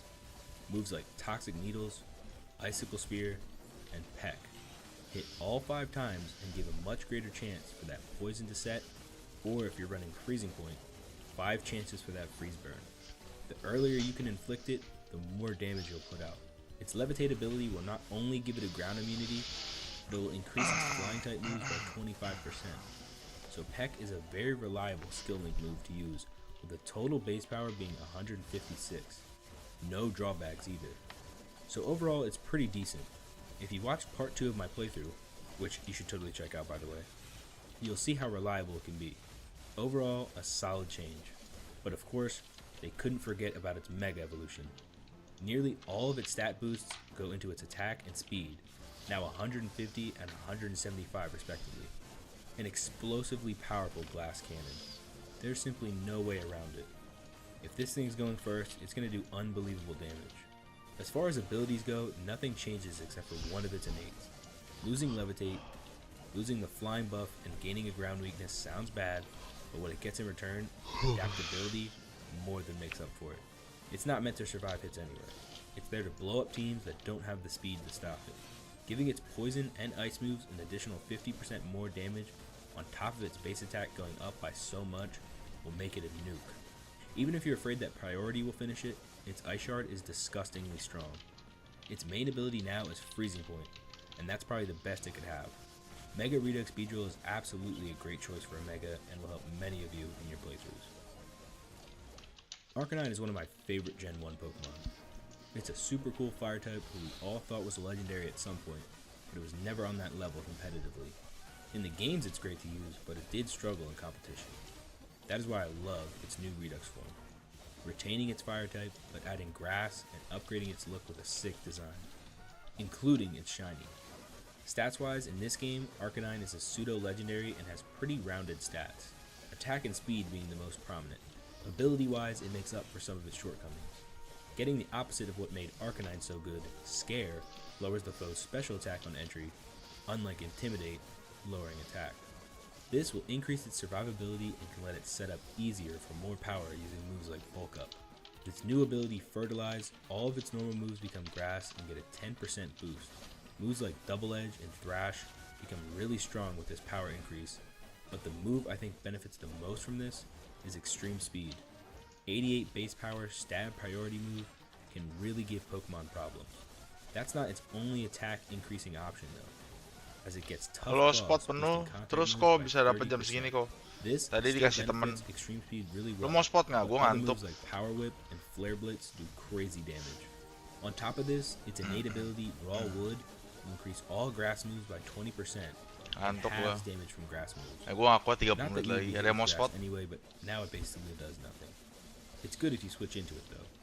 Not as good as switching into a fire move, because Flash Fire will not only make it immune to it, it will increase its fire moves by 50%. That would be a huge mistake to make. Its last innate ability can Gue really come in ngantuk, gue mau clutch. nonton anime Stench sambil main has a Pokemon aja. 10% chance to flinch to all moves. So when spamming extreme speed, they might not even get a chance to answer back and have to take 2 in a row. Using Minum Berry kopi Smash soalnya can gua. just activate its berry for free if they get flinched. Of course, things are taken to the next level when it gets its Mega Evolution that Arcanine has been waiting for. With increases to power and speed, it becomes super scary.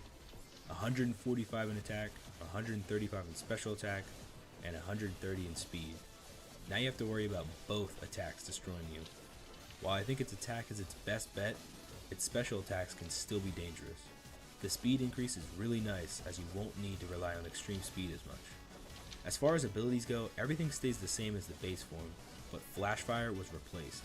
So it loses the fire immunity, but that was a bit niche. Flame Body is so much better.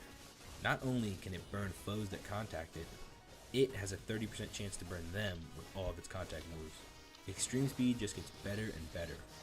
It's not the bulkiest in the world, but getting a burn on any physical attacker will make it impossible for them to take it out. It's a really fun Mega to use, and it can be super clutch in many battles. Not to mention, its design is just awesome. Overall, these are some of the more impressive new Redux forms they've introduced. They can really hold their own and make playthroughs Biasanya so spot much more kosong jam enjoyable. berapa kok? Their Mega forms can be the MVP of your Pagi team sih. and may just become your favorite. Jam 3, Let me know your jam thoughts on 7, Redux forms, jam and let me 8. know which ones you'd like to see me talk Terus about. mulai Don't forget to penuh subscribe jam and leave a like, 11-an, and I will see you in the 10 next jam one. 11-an. Peace. Kalau malam tuh jam Notwar sama ini sekitar jam 1 jam 2 lah. Iya, apa? Jam 11 jam 12.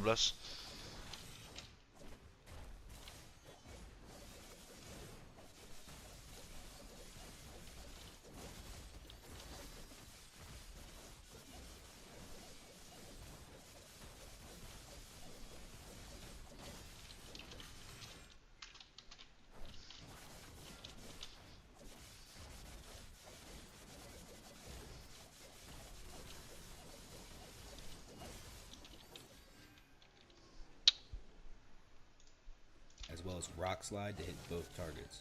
She overall isn't a huge threat, but paired with Maxi and you only being able to choose one move makes her more dangerous. If you manage to take out Groudon, he will send out his Mega Camera. Due to its unique artillery ability, its moves will hit both Pokemon. Solar Beam and Searing Shot are going to do plenty of damage. And his last Pokemon is a Power Construct Zygarde. In a difficulty ROM hack like Emerald Elite Redux, there are obviously a lot of challenging battles, but there are definitely some that are just much harder than others. Double battles with busted strategies, mixed battles, early game legendaries, and even fights where your Pokemon are outnumbered. In this video, I will be going over what I believe are the hardest battles to get through in the entire game.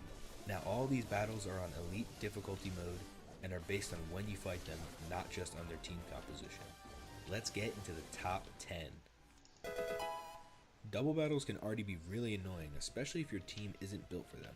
Well, imagine the difficulty in a double battle where you only get half your team and the other half is controlled by the CPU. Welcome to the mixed Maxi battle in the Moss Deep Space Center. In this fight, Admin Courtney and the team leader Maxi team up against you and Steven Stone. You only get to bring 3 Pokemon, however, and the other 3 are who Steven controls. And the genius Steven brings all steel types that will die to all the fire moves coming your way. The unfortunate part about mixed battles are if your 3 Pokemon faint first, the battle ends regardless of what Steven Stone has. So, what are you going up against? The leads are Courtney's Granbull, which has Intimidate, and Maxi's Primal Groudon, which will spam Sun Boosted V-Create. Granbull has a Focus Sash, but Steven Stone's Magnezone will take it out most likely. Courtney will then send out her Mega Charizard Y, which will get Sun Worship boost to its speed. Charizard Y also has solar power, so Heat Wave, which hits both targets, does crazy damage. She may also send out her Karukadile, which also has Intimidate, and an Assault Vest, making it hard to take out in one shot. Sun boosted, Strong Jaw boosted Fire Fang, as well as Rock Slide to hit both targets. She overall isn't a huge threat, but paired with Maxi and you only being able to choose one move makes her more dangerous. If you manage to take out Groudon, he will send out his Mega Camera. Due to its unique artillery ability, its moves will hit both Pokemon. Solar Beam and Searing Shot are going to do plenty of damage. And his last Pokemon is a Power Construct Zygarde. Its Yache Berry will have an Ice-type move, which can bring it down to the sweet spot to activate its ability, making it a 100% form. With moves like Dragon Dance to set up, and spread moves like Thousand Waves and Arrows, it can get out of hand quickly. The main problem with this fight is that you need to end it quickly. Steven's Magnezone, Aggron, and Mega Skarmory will be taken out fast, so it will leave you in a bad spot. It's not the hardest fight, but it can definitely take a few tries finding the perfect Pokemon for your team. With the limit of AI, sometimes it can be challenging for the CPU to put up difficult fights without some kind of advantage. One of the ways this can be accomplished is by making the sides uneven. Sure, a 6v6 is hard enough, but what about a 6v12? This is the exact situation you're faced with when fighting Archie for the first time. When you're trying to stop Team Aqua in the museum just after the second gym, you're tasked with taking out 2 Grunts and Archie, but you have to verse all 3 of them in a row with no chance to heal in between, making you really think about which Pokemon you want to keep around for the final fight. If your team is weak to water, you'll be having a bad time. The first Grunt leads with a tanky Tentacruel with Mirror Coat and Scald. One bad burn and it can end your team right there. An opportunist, Choice Banded Mightyena will kill any Pokemon it sees with low HP. Delamize with Water Absorb and strong moves like Power Whip and Anchor Shot will tear you down. Lastly, a hyper-aggressive low kicks with First Impression, High Jump Kick, and a Focus Sash. This thing is going to hurt you, and its ability Showdown is very scary. This is just one fight. The second fight is tough considering you don't get to choose your lead. His lead Golbat has an Eviolite and is immune to Rock thanks to Mountaineer and has Sniper to help it get KOs. A Choice Specs Clawitzer can sweep you, and an Alolan Muck with an Assault Vest will surely weaken at least one of your Pokemon. Right before the final fight with Archie. Liepard with Fake Out to start, which could finish off your weak lead, and since it's max speed, will probably hit you again. His Eviolite Sligo isn't too much trouble, but Sleep Talk Rest can be a challenge. Eviolite Electric is in the same boat, but it also has Super Fang, Giga Drain, and Discharge, so it can be quite disruptive. Crobat is going to be faster than anything you have that doesn't have a Choice Scarf, so be prepared for a Stab Brave Bird. Lastly, Archie's Ace, Sharpedo, will be faster than a lot of your Pokemon, but it having Hyper Aggressive and Jaws of Carnage, healing it with a KO, will finish off any last hopes you have. So not only is it a 6v12 against 12 solid Pokemon, it's very challenging, but with a good game plan, it's very possible. The original games have a 4-team gauntlet here in this house, where one by one, they will come out and challenge you. They're the Win Straight family, and we're pretty laughable. No longer is this challenge a breeze. With no chances to heal in between, this is a 6v12. Starting with the dad, who leads off with a max speed, Choice Banded Staraptor with Intimidate. Powerful attacks like Close Combat, Brave Bird, and Double Edge will surely leave a mark if left unchecked. Followed up by Gumshoes, who also has a Choice Band and is guaranteed a crit on turn 1. Hyper Fang will be devastating. Last, a max speed Raticate with Flame Orb and Guts. If it gets a boost from Growing Tooth, its Facade will be unstoppable. Next is the Mother. She only has 2 Pokemon, but depending on your lead can really hurt you. Quiver Dancing Lilligant to start, and if you can't take it out quickly, will pick you off one by one. Followed by a Prankster, Leech Seed, and Stun Spore having Whimsicott. It might not be able to take a Pokemon out, but just letting it paralyze a Pokemon will set them up for failure for the next 2 fights. Speaking of which, the daughter comes out next and doesn't let up. Starting with a Life Orb Floatzel with Fake Out and Hydrate boosted return. It also has Ice Beam if you plan on using a Grass type. She'll also send out a Salazzle next if you get past it though. With high speed and a Focus Sash and an ability that blocks priority, it can easily be the last Pokemon you see. But if not, you have to deal with a tank, Go-Goat, with Milk Drink and Bulk Up. Horn Leech will not only kill you, it will give it all of its health back. If you manage to get through all of that, Grandma will finish you off. Leading with a Swords Dance using Heracross. Close Combat and Mega Horn will surely kill your weakened lead. A Pinsir is also super scary with Anger Point and a Focus Sash. By this point, your team is barely hanging on. A Redux Noivern with max speed will outspeed so many Pokemon, hitting them with hyper aggressive Jagged Fang and Spectral Thief, as well as Sucker Punch if you somehow outspeed it. Now imagine you've made it through all of that and you see the last Pokemon. A Mega Scizor with Intimidate and max HP. Stab, Technician boosted Bullet Punch, and Extreme Speed will do a ton of damage with little counterplay. Don't let it get a Swords Dance off or it's over. This fight requires a lot of strategy and will take multiple tries for a lot of teams. At least, you receive a pincer as a prize afterwards. Calvin is the very first trainer who isn't your rival that you face in Emerald Elite Redux, and he really sets the tone for how the game will go. But this isn't the last time you see good old Calvin. Lurking at the end of Victory Road, ready to jump you before you exit, he returns with a vengeance. And his team is the ultimate wall. In fact, it's very easy to get swept by just his first Pokemon. His ace is the cursed Dulion, a Pokemon that is so broken it's not even available to the player. Its signature ability, Prismatic Fur, makes it nearly impossible to hit with any strong moves as it changes its type to resist incoming attacks, on top of Northwind setting up Aurora Veil for it.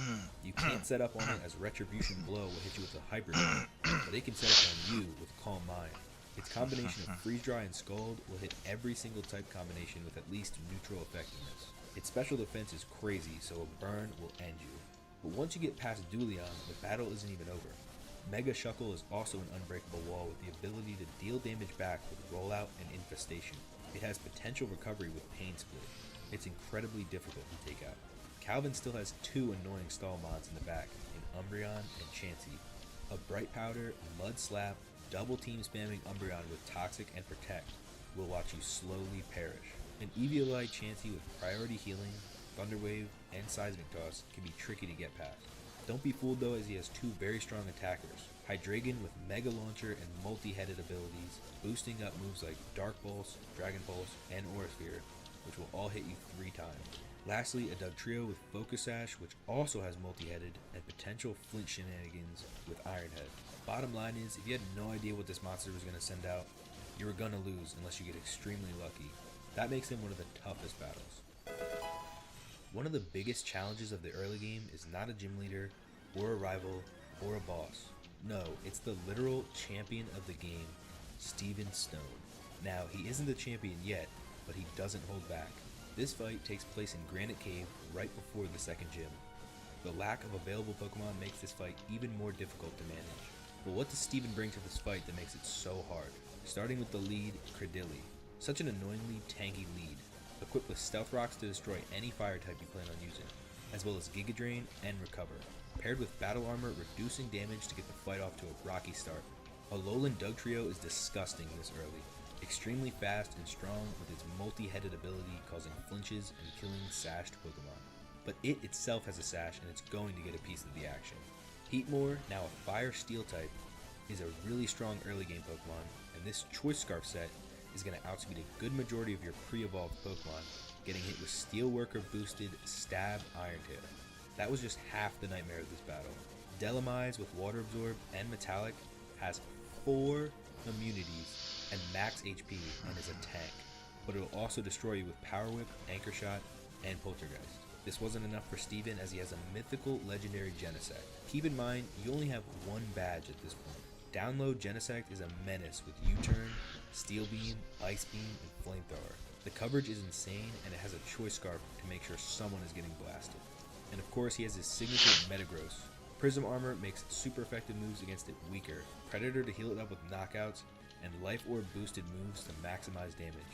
Stab Bullet Punch will finish off many of your Pokemon and can even stop your fragile sweepers before they start. This fight serves as the first major roadblock for many players and will force you to get creative to take it out. The second member of the Elite Four, Phoebe, has always been tricky to deal with. It's a whole different ballgame now. She's assembled some of the toughest ghost Pokemon created.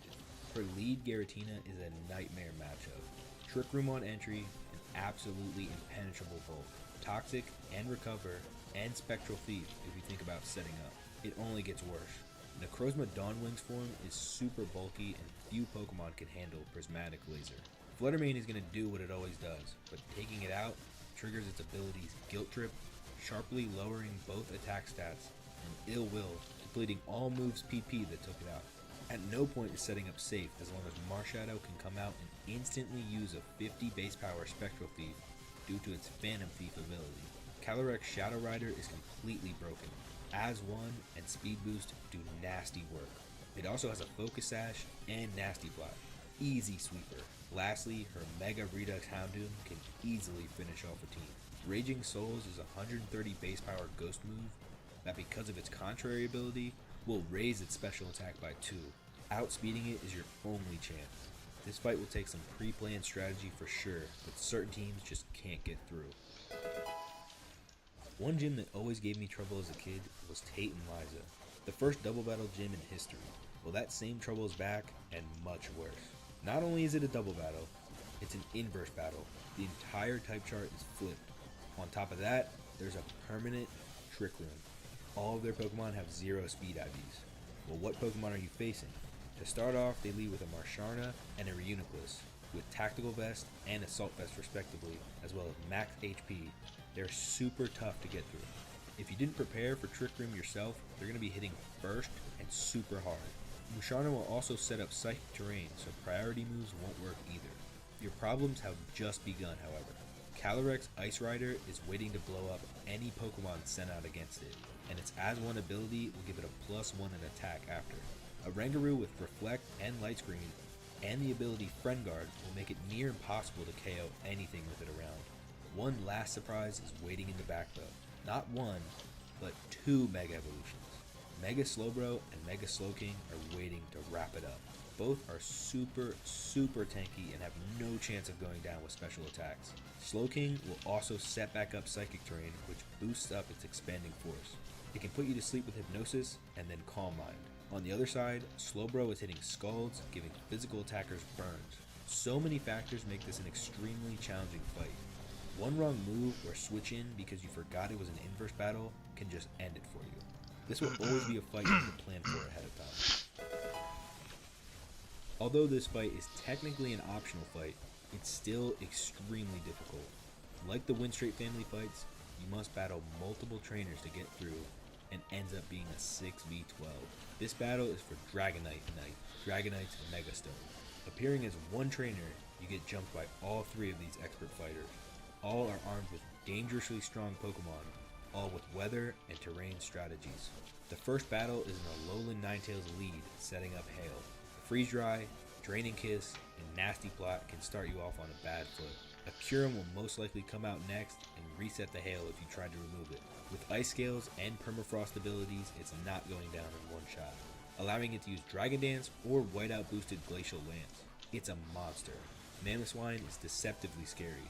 Whiteout boosted Ice Shard, which can get really powerful after it uses Ice Fang. This is because of its Growing Tooth ability. Last, a Mega Lapras Y comes out, also setting the Hail back up, and is a tank. Extremely high special defense and perfect coverage with Liquid Voice Boom Burst and Freeze Dry. A tough trainer for sure and can get a knockout on your team easily, but there are 2 more fights right after. Next, the Fire Expert. Regular Ninetales lead, setting up Drought, followed by a Reshiram with Fire-type Boom Burst and Dragon Breath to burn Pokemon, essentially killing any physical attacker instantly. Arcanine with Fire Extreme Speed, as well as Close Combat and Wild Charge. Very tanky and hits like a truck. Last is Mega Grats Charizard on Y, what? which will set the sun back up, but if it's already up, it'll gain a +1 to its speed. Charizard Y is a nuke after this with Solar Beam and Weather Ball. After all that, you still need enough Pokemon to fight the final trainer. Leading with a Jolteon, it sets up Electric Terrain and will do massive damage with Rising Voltage if not taken care of. A Shell Bell Zekrom will come out with Electric, Boom Burst, and Extreme Speed, both of which are boosted by 60% before Electric Terrain, which if you got rid of will be set up again by a Alolan Raichu. Surge Surfer and Light Ball combination is super scary, and the very last Pokemon is what we're fighting for, Mega Dragonite. Its multi-scale ability ensures it can use Dragon Dance. Stab, Electric Thrash, and Outrage are difficult to handle, and if you're just hanging on, Extreme Speed finishes you off. As you can see, this is a gauntlet. Not only is it a 6v12, it's 12 very strong Pokemon with team synergy.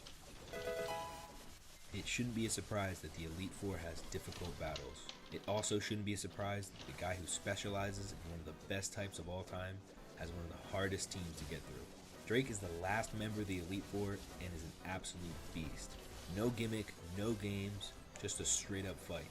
Right from the jump, his lead Dialga will give any Pokemon trouble.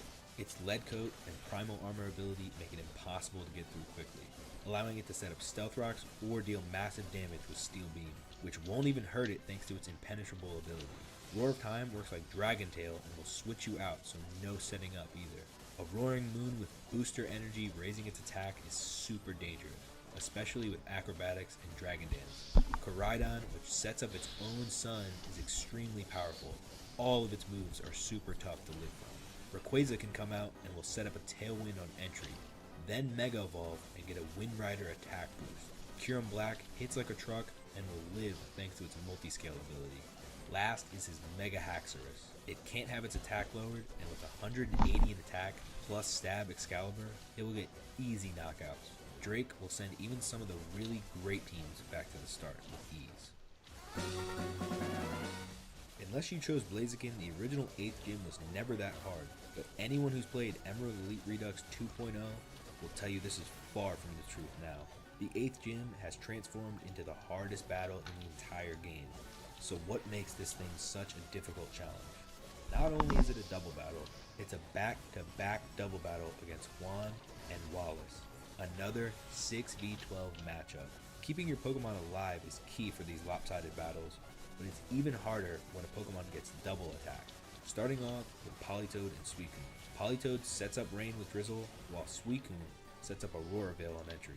Suicune can then set up Tailwind, while Politoed hits both targets with Surf, Hyper Voice, or Icy Wind. The rest of Wallace's team is scary. His Manaphy is no longer mid, but very disruptive. On entry, it steals stat changes and sets up Rain while having Swift Swing. It also has Parental Bond and High Tide. His last Pokemon is a Mega Gyarados with strong moves like Death Roll and Earthquake, as well as Dragon Dance. Juan's other Pokemon are Simipour, which is mainly for support. Its Friend Guard makes KOs difficult and can even undo them with Revival Blessing. Oh, and it's holding a Lepa Berry, so we can use it twice. Tapu Fini will set the rain back up and can trap you in with Whirlpool. After defeating all of them, the next fight starts and the teams are even better. Juan leads with a Primal Palkia, which instantly gets a +1 to special attack. Wallace leads with a Golisopod with First Impression that is going to do great damage no matter what. Palkia's power is too much to keep it around for long, but taking it out brings out Swift Swim Ludicolo. Its Quiver Dance and Focus Sash combo can let it sweep easily. His very last Pokemon, Arctovish, will try to hit both of you with Rock Slide or blow you up with a Vicious Rend. Meanwhile, Wallace is sending out Primal Coyote. You must watch out for Sheer Cold, Thunder, and the spread move Origin Pulse. The very last thing is Mega Swampert with Swift Swim and Iron Fist should rip off huge damage. You somehow need to get through all of this. This is definitely the hardest battle and will serve as the ultimate test for your team. Those are my picks for the top 10 hardest battles in Emerald Elite Redux 2.0. Of course, with the right team and game plan, you can make any of these fights easier, but they still present a challenge. Let me know the strategies you've come up with to beat these teams down below, and maybe... There are currently 176 water types in all the Pokemon games, the most of any type. Water is also just the correct choice a majority of the time when picking a starter. That's just a fact. Except the last two generations because wow, they are awful. But water is still one of the best types in the game and there have been plenty of solid water type Mega Evolutions. I've already covered quite a few on this channel so far, but today I'm going to be going over 6 brand new water type Mega Evolutions here in Emerald Elite Redux, and seeing if they hold up as excellent water types. Electric Water is a really fun type combination and very few Pokemon have it, which is why Lantern is so unique. Unfortunately, it's never really been that good. Its stats are interesting, and what sticks out most is its massive HP stat, clearly meant to survive some hits, but never does much afterwards. Even in this game with its various buffs, it isn't that Minnesota special my until it idol. got its Good Mega luck. form. Hey, It raises its special attack and defense, giving it a fighting chance. And don't worry, it no longer has the useless Illuminate. Instead, it has abilities that give it 3 immunities, starting with Storm Drain, which grants water immunity and boosts special attack if hit by one. Similarly, it gets Volt Absorb to gain an electric immunity and turns it into HP. Its unique ability Radiance will cause dark moves to fail and gives Lantern a 20% accuracy boost. This lets it run powerful low accuracy moves like Hydro Pump, Blizzard, and Thunder. Its stab moves are both very important, especially with its other signature ability, Hydro Circuit. This will boost its electric moves by 50% and will also allow Lantern to gain health back when using water moves. This, however, can be buggy at times and won't always give health back, which should be fixed in a new update. which for now does hurt its viability a little bit. It's still a good Mega in my opinion. It becomes a really good switching Pokemon with its great bulk and immunities. It gets access to Stockpile as a way to make it become super tanky, and the combination of damage and recovery with Hydro Pump make it last a long time. It's surprisingly strong and will pick up more KOs than you think. And most importantly, it has a great shiny form, which makes it worth using in my book. Now for something with a bit more power, the Ancient Fish Relicanth. And for once, it's used for more than just a Reggie puzzle. It got a Mega form that just leans heavier into its already impressive attack stat and raises its speed to make it more of a threat. 160 is really good, and its defenses make sure someone is on the receiving end of it. Especially in water, as its specialty is killing Pokemon in the ocean, as it has Marine Apex, giving it 50% more damage to water types, as well as having Infiltrator built in. With its attack stat being so high, pairing it with powerful moves like Stab, Head Smash, and Wave Crash are really good ideas. But don't worry about the recoil damage from these attacks, as it has Rock Head, so it can destroy foes one after another. Those moves are already doing crazy amounts of damage, so as an added bonus, it has Reckless, which increases those moves by 20%. Its speed is at 95, which won't be enough to outspeed a ton of Pokemon. That's why I used Rock Polish to double its speed stat. Its combination of power and speed at that point is enough to sweep a ton of teams. Priority moves are still a problem, but you can run Excel Rock to take them out. It can easily set up despite its low special defense stat because it has Primal Armor, weakening super effective moves by 50%. I really like this Mega, and it can serve as a sweeper or as a wall breaker. I would definitely use it in a playthrough. Kingdra was always one of my favorite Gen 2 Pokemon, but it has always been lacking something. Despite being a Dragon type, which is one of the best types in the game for a while, its stats just don't do anything for it. Its Swift Swim ability is what actually makes it somewhat usable, and it's been given a brand new Mega form. All of its stats were raised slightly, but significant boosts to its special attack and its speed are enough to finally make it stand out. Like I said, it still gets to raise its speed in the rain with Swift Swim, but it's also been given Sea Guardian. Sea Guardian will raise its highest stat by 1 if in the rain. It will already have the big speed boost, so this should always be its special attack. Apaan? It is decently bulky, so it can set up the rain and be Apa? fine. Keep in mind that it will need to set up the rain before it Mega Evolves, or it won't get the Sea Guardian boost. So it is a little riskier, but if done, Mega Kingdra is a destructive sweeper. Its move pool is very strong. Stab moves like Hydro Pump and Dragon Pulse, and moves like Ice Beam are very good to run, as it has Mega Launcher, boosting these moves by 50%. There isn't a lot of Pokemon that will be able to withstand a rain boosted, stab boosted, Mega Launcher, Hydro Pump from this Mau thing. makan? Paralyzing it is a good way to stop its speed, Terus? but its Marvel scalability will boost its defense up by 50%, Badanmu sakit making it semua. harder to take out, meaning it's still gonna get off Kamu some nggak mau penalty. nge-gym? Mega Kingdra is exactly what you want for a Mega on any Apa-apa team, kalau nggak mau gym? especially for a rain team, which is really, really good in this game. Kamu di rumah aja. A jaga surprisingly rumah. tanky Pokemon is Quagsire, especially early game. Its unaware ability, and now 95s across the board, except speed, make it difficult to take out at times. It is quickly outclassed the further you get in the game, and not much can save it, until its Mega Evolution is unlocked. Its Mega Evolution raises up both its defenses by 35, and bumps both of its attacking stats so it can take out more opponents. 130 for both defenses means it won't go down in one shot a majority of the time unless the foe has some kind of stat boost. Well, actually, Mega Quagsire retains its unaware ability, so stat changes mean nothing to it. This will let Quagsire Apa? boost up its defenses more with moves like Jam Stockpile 3. or Amnesia.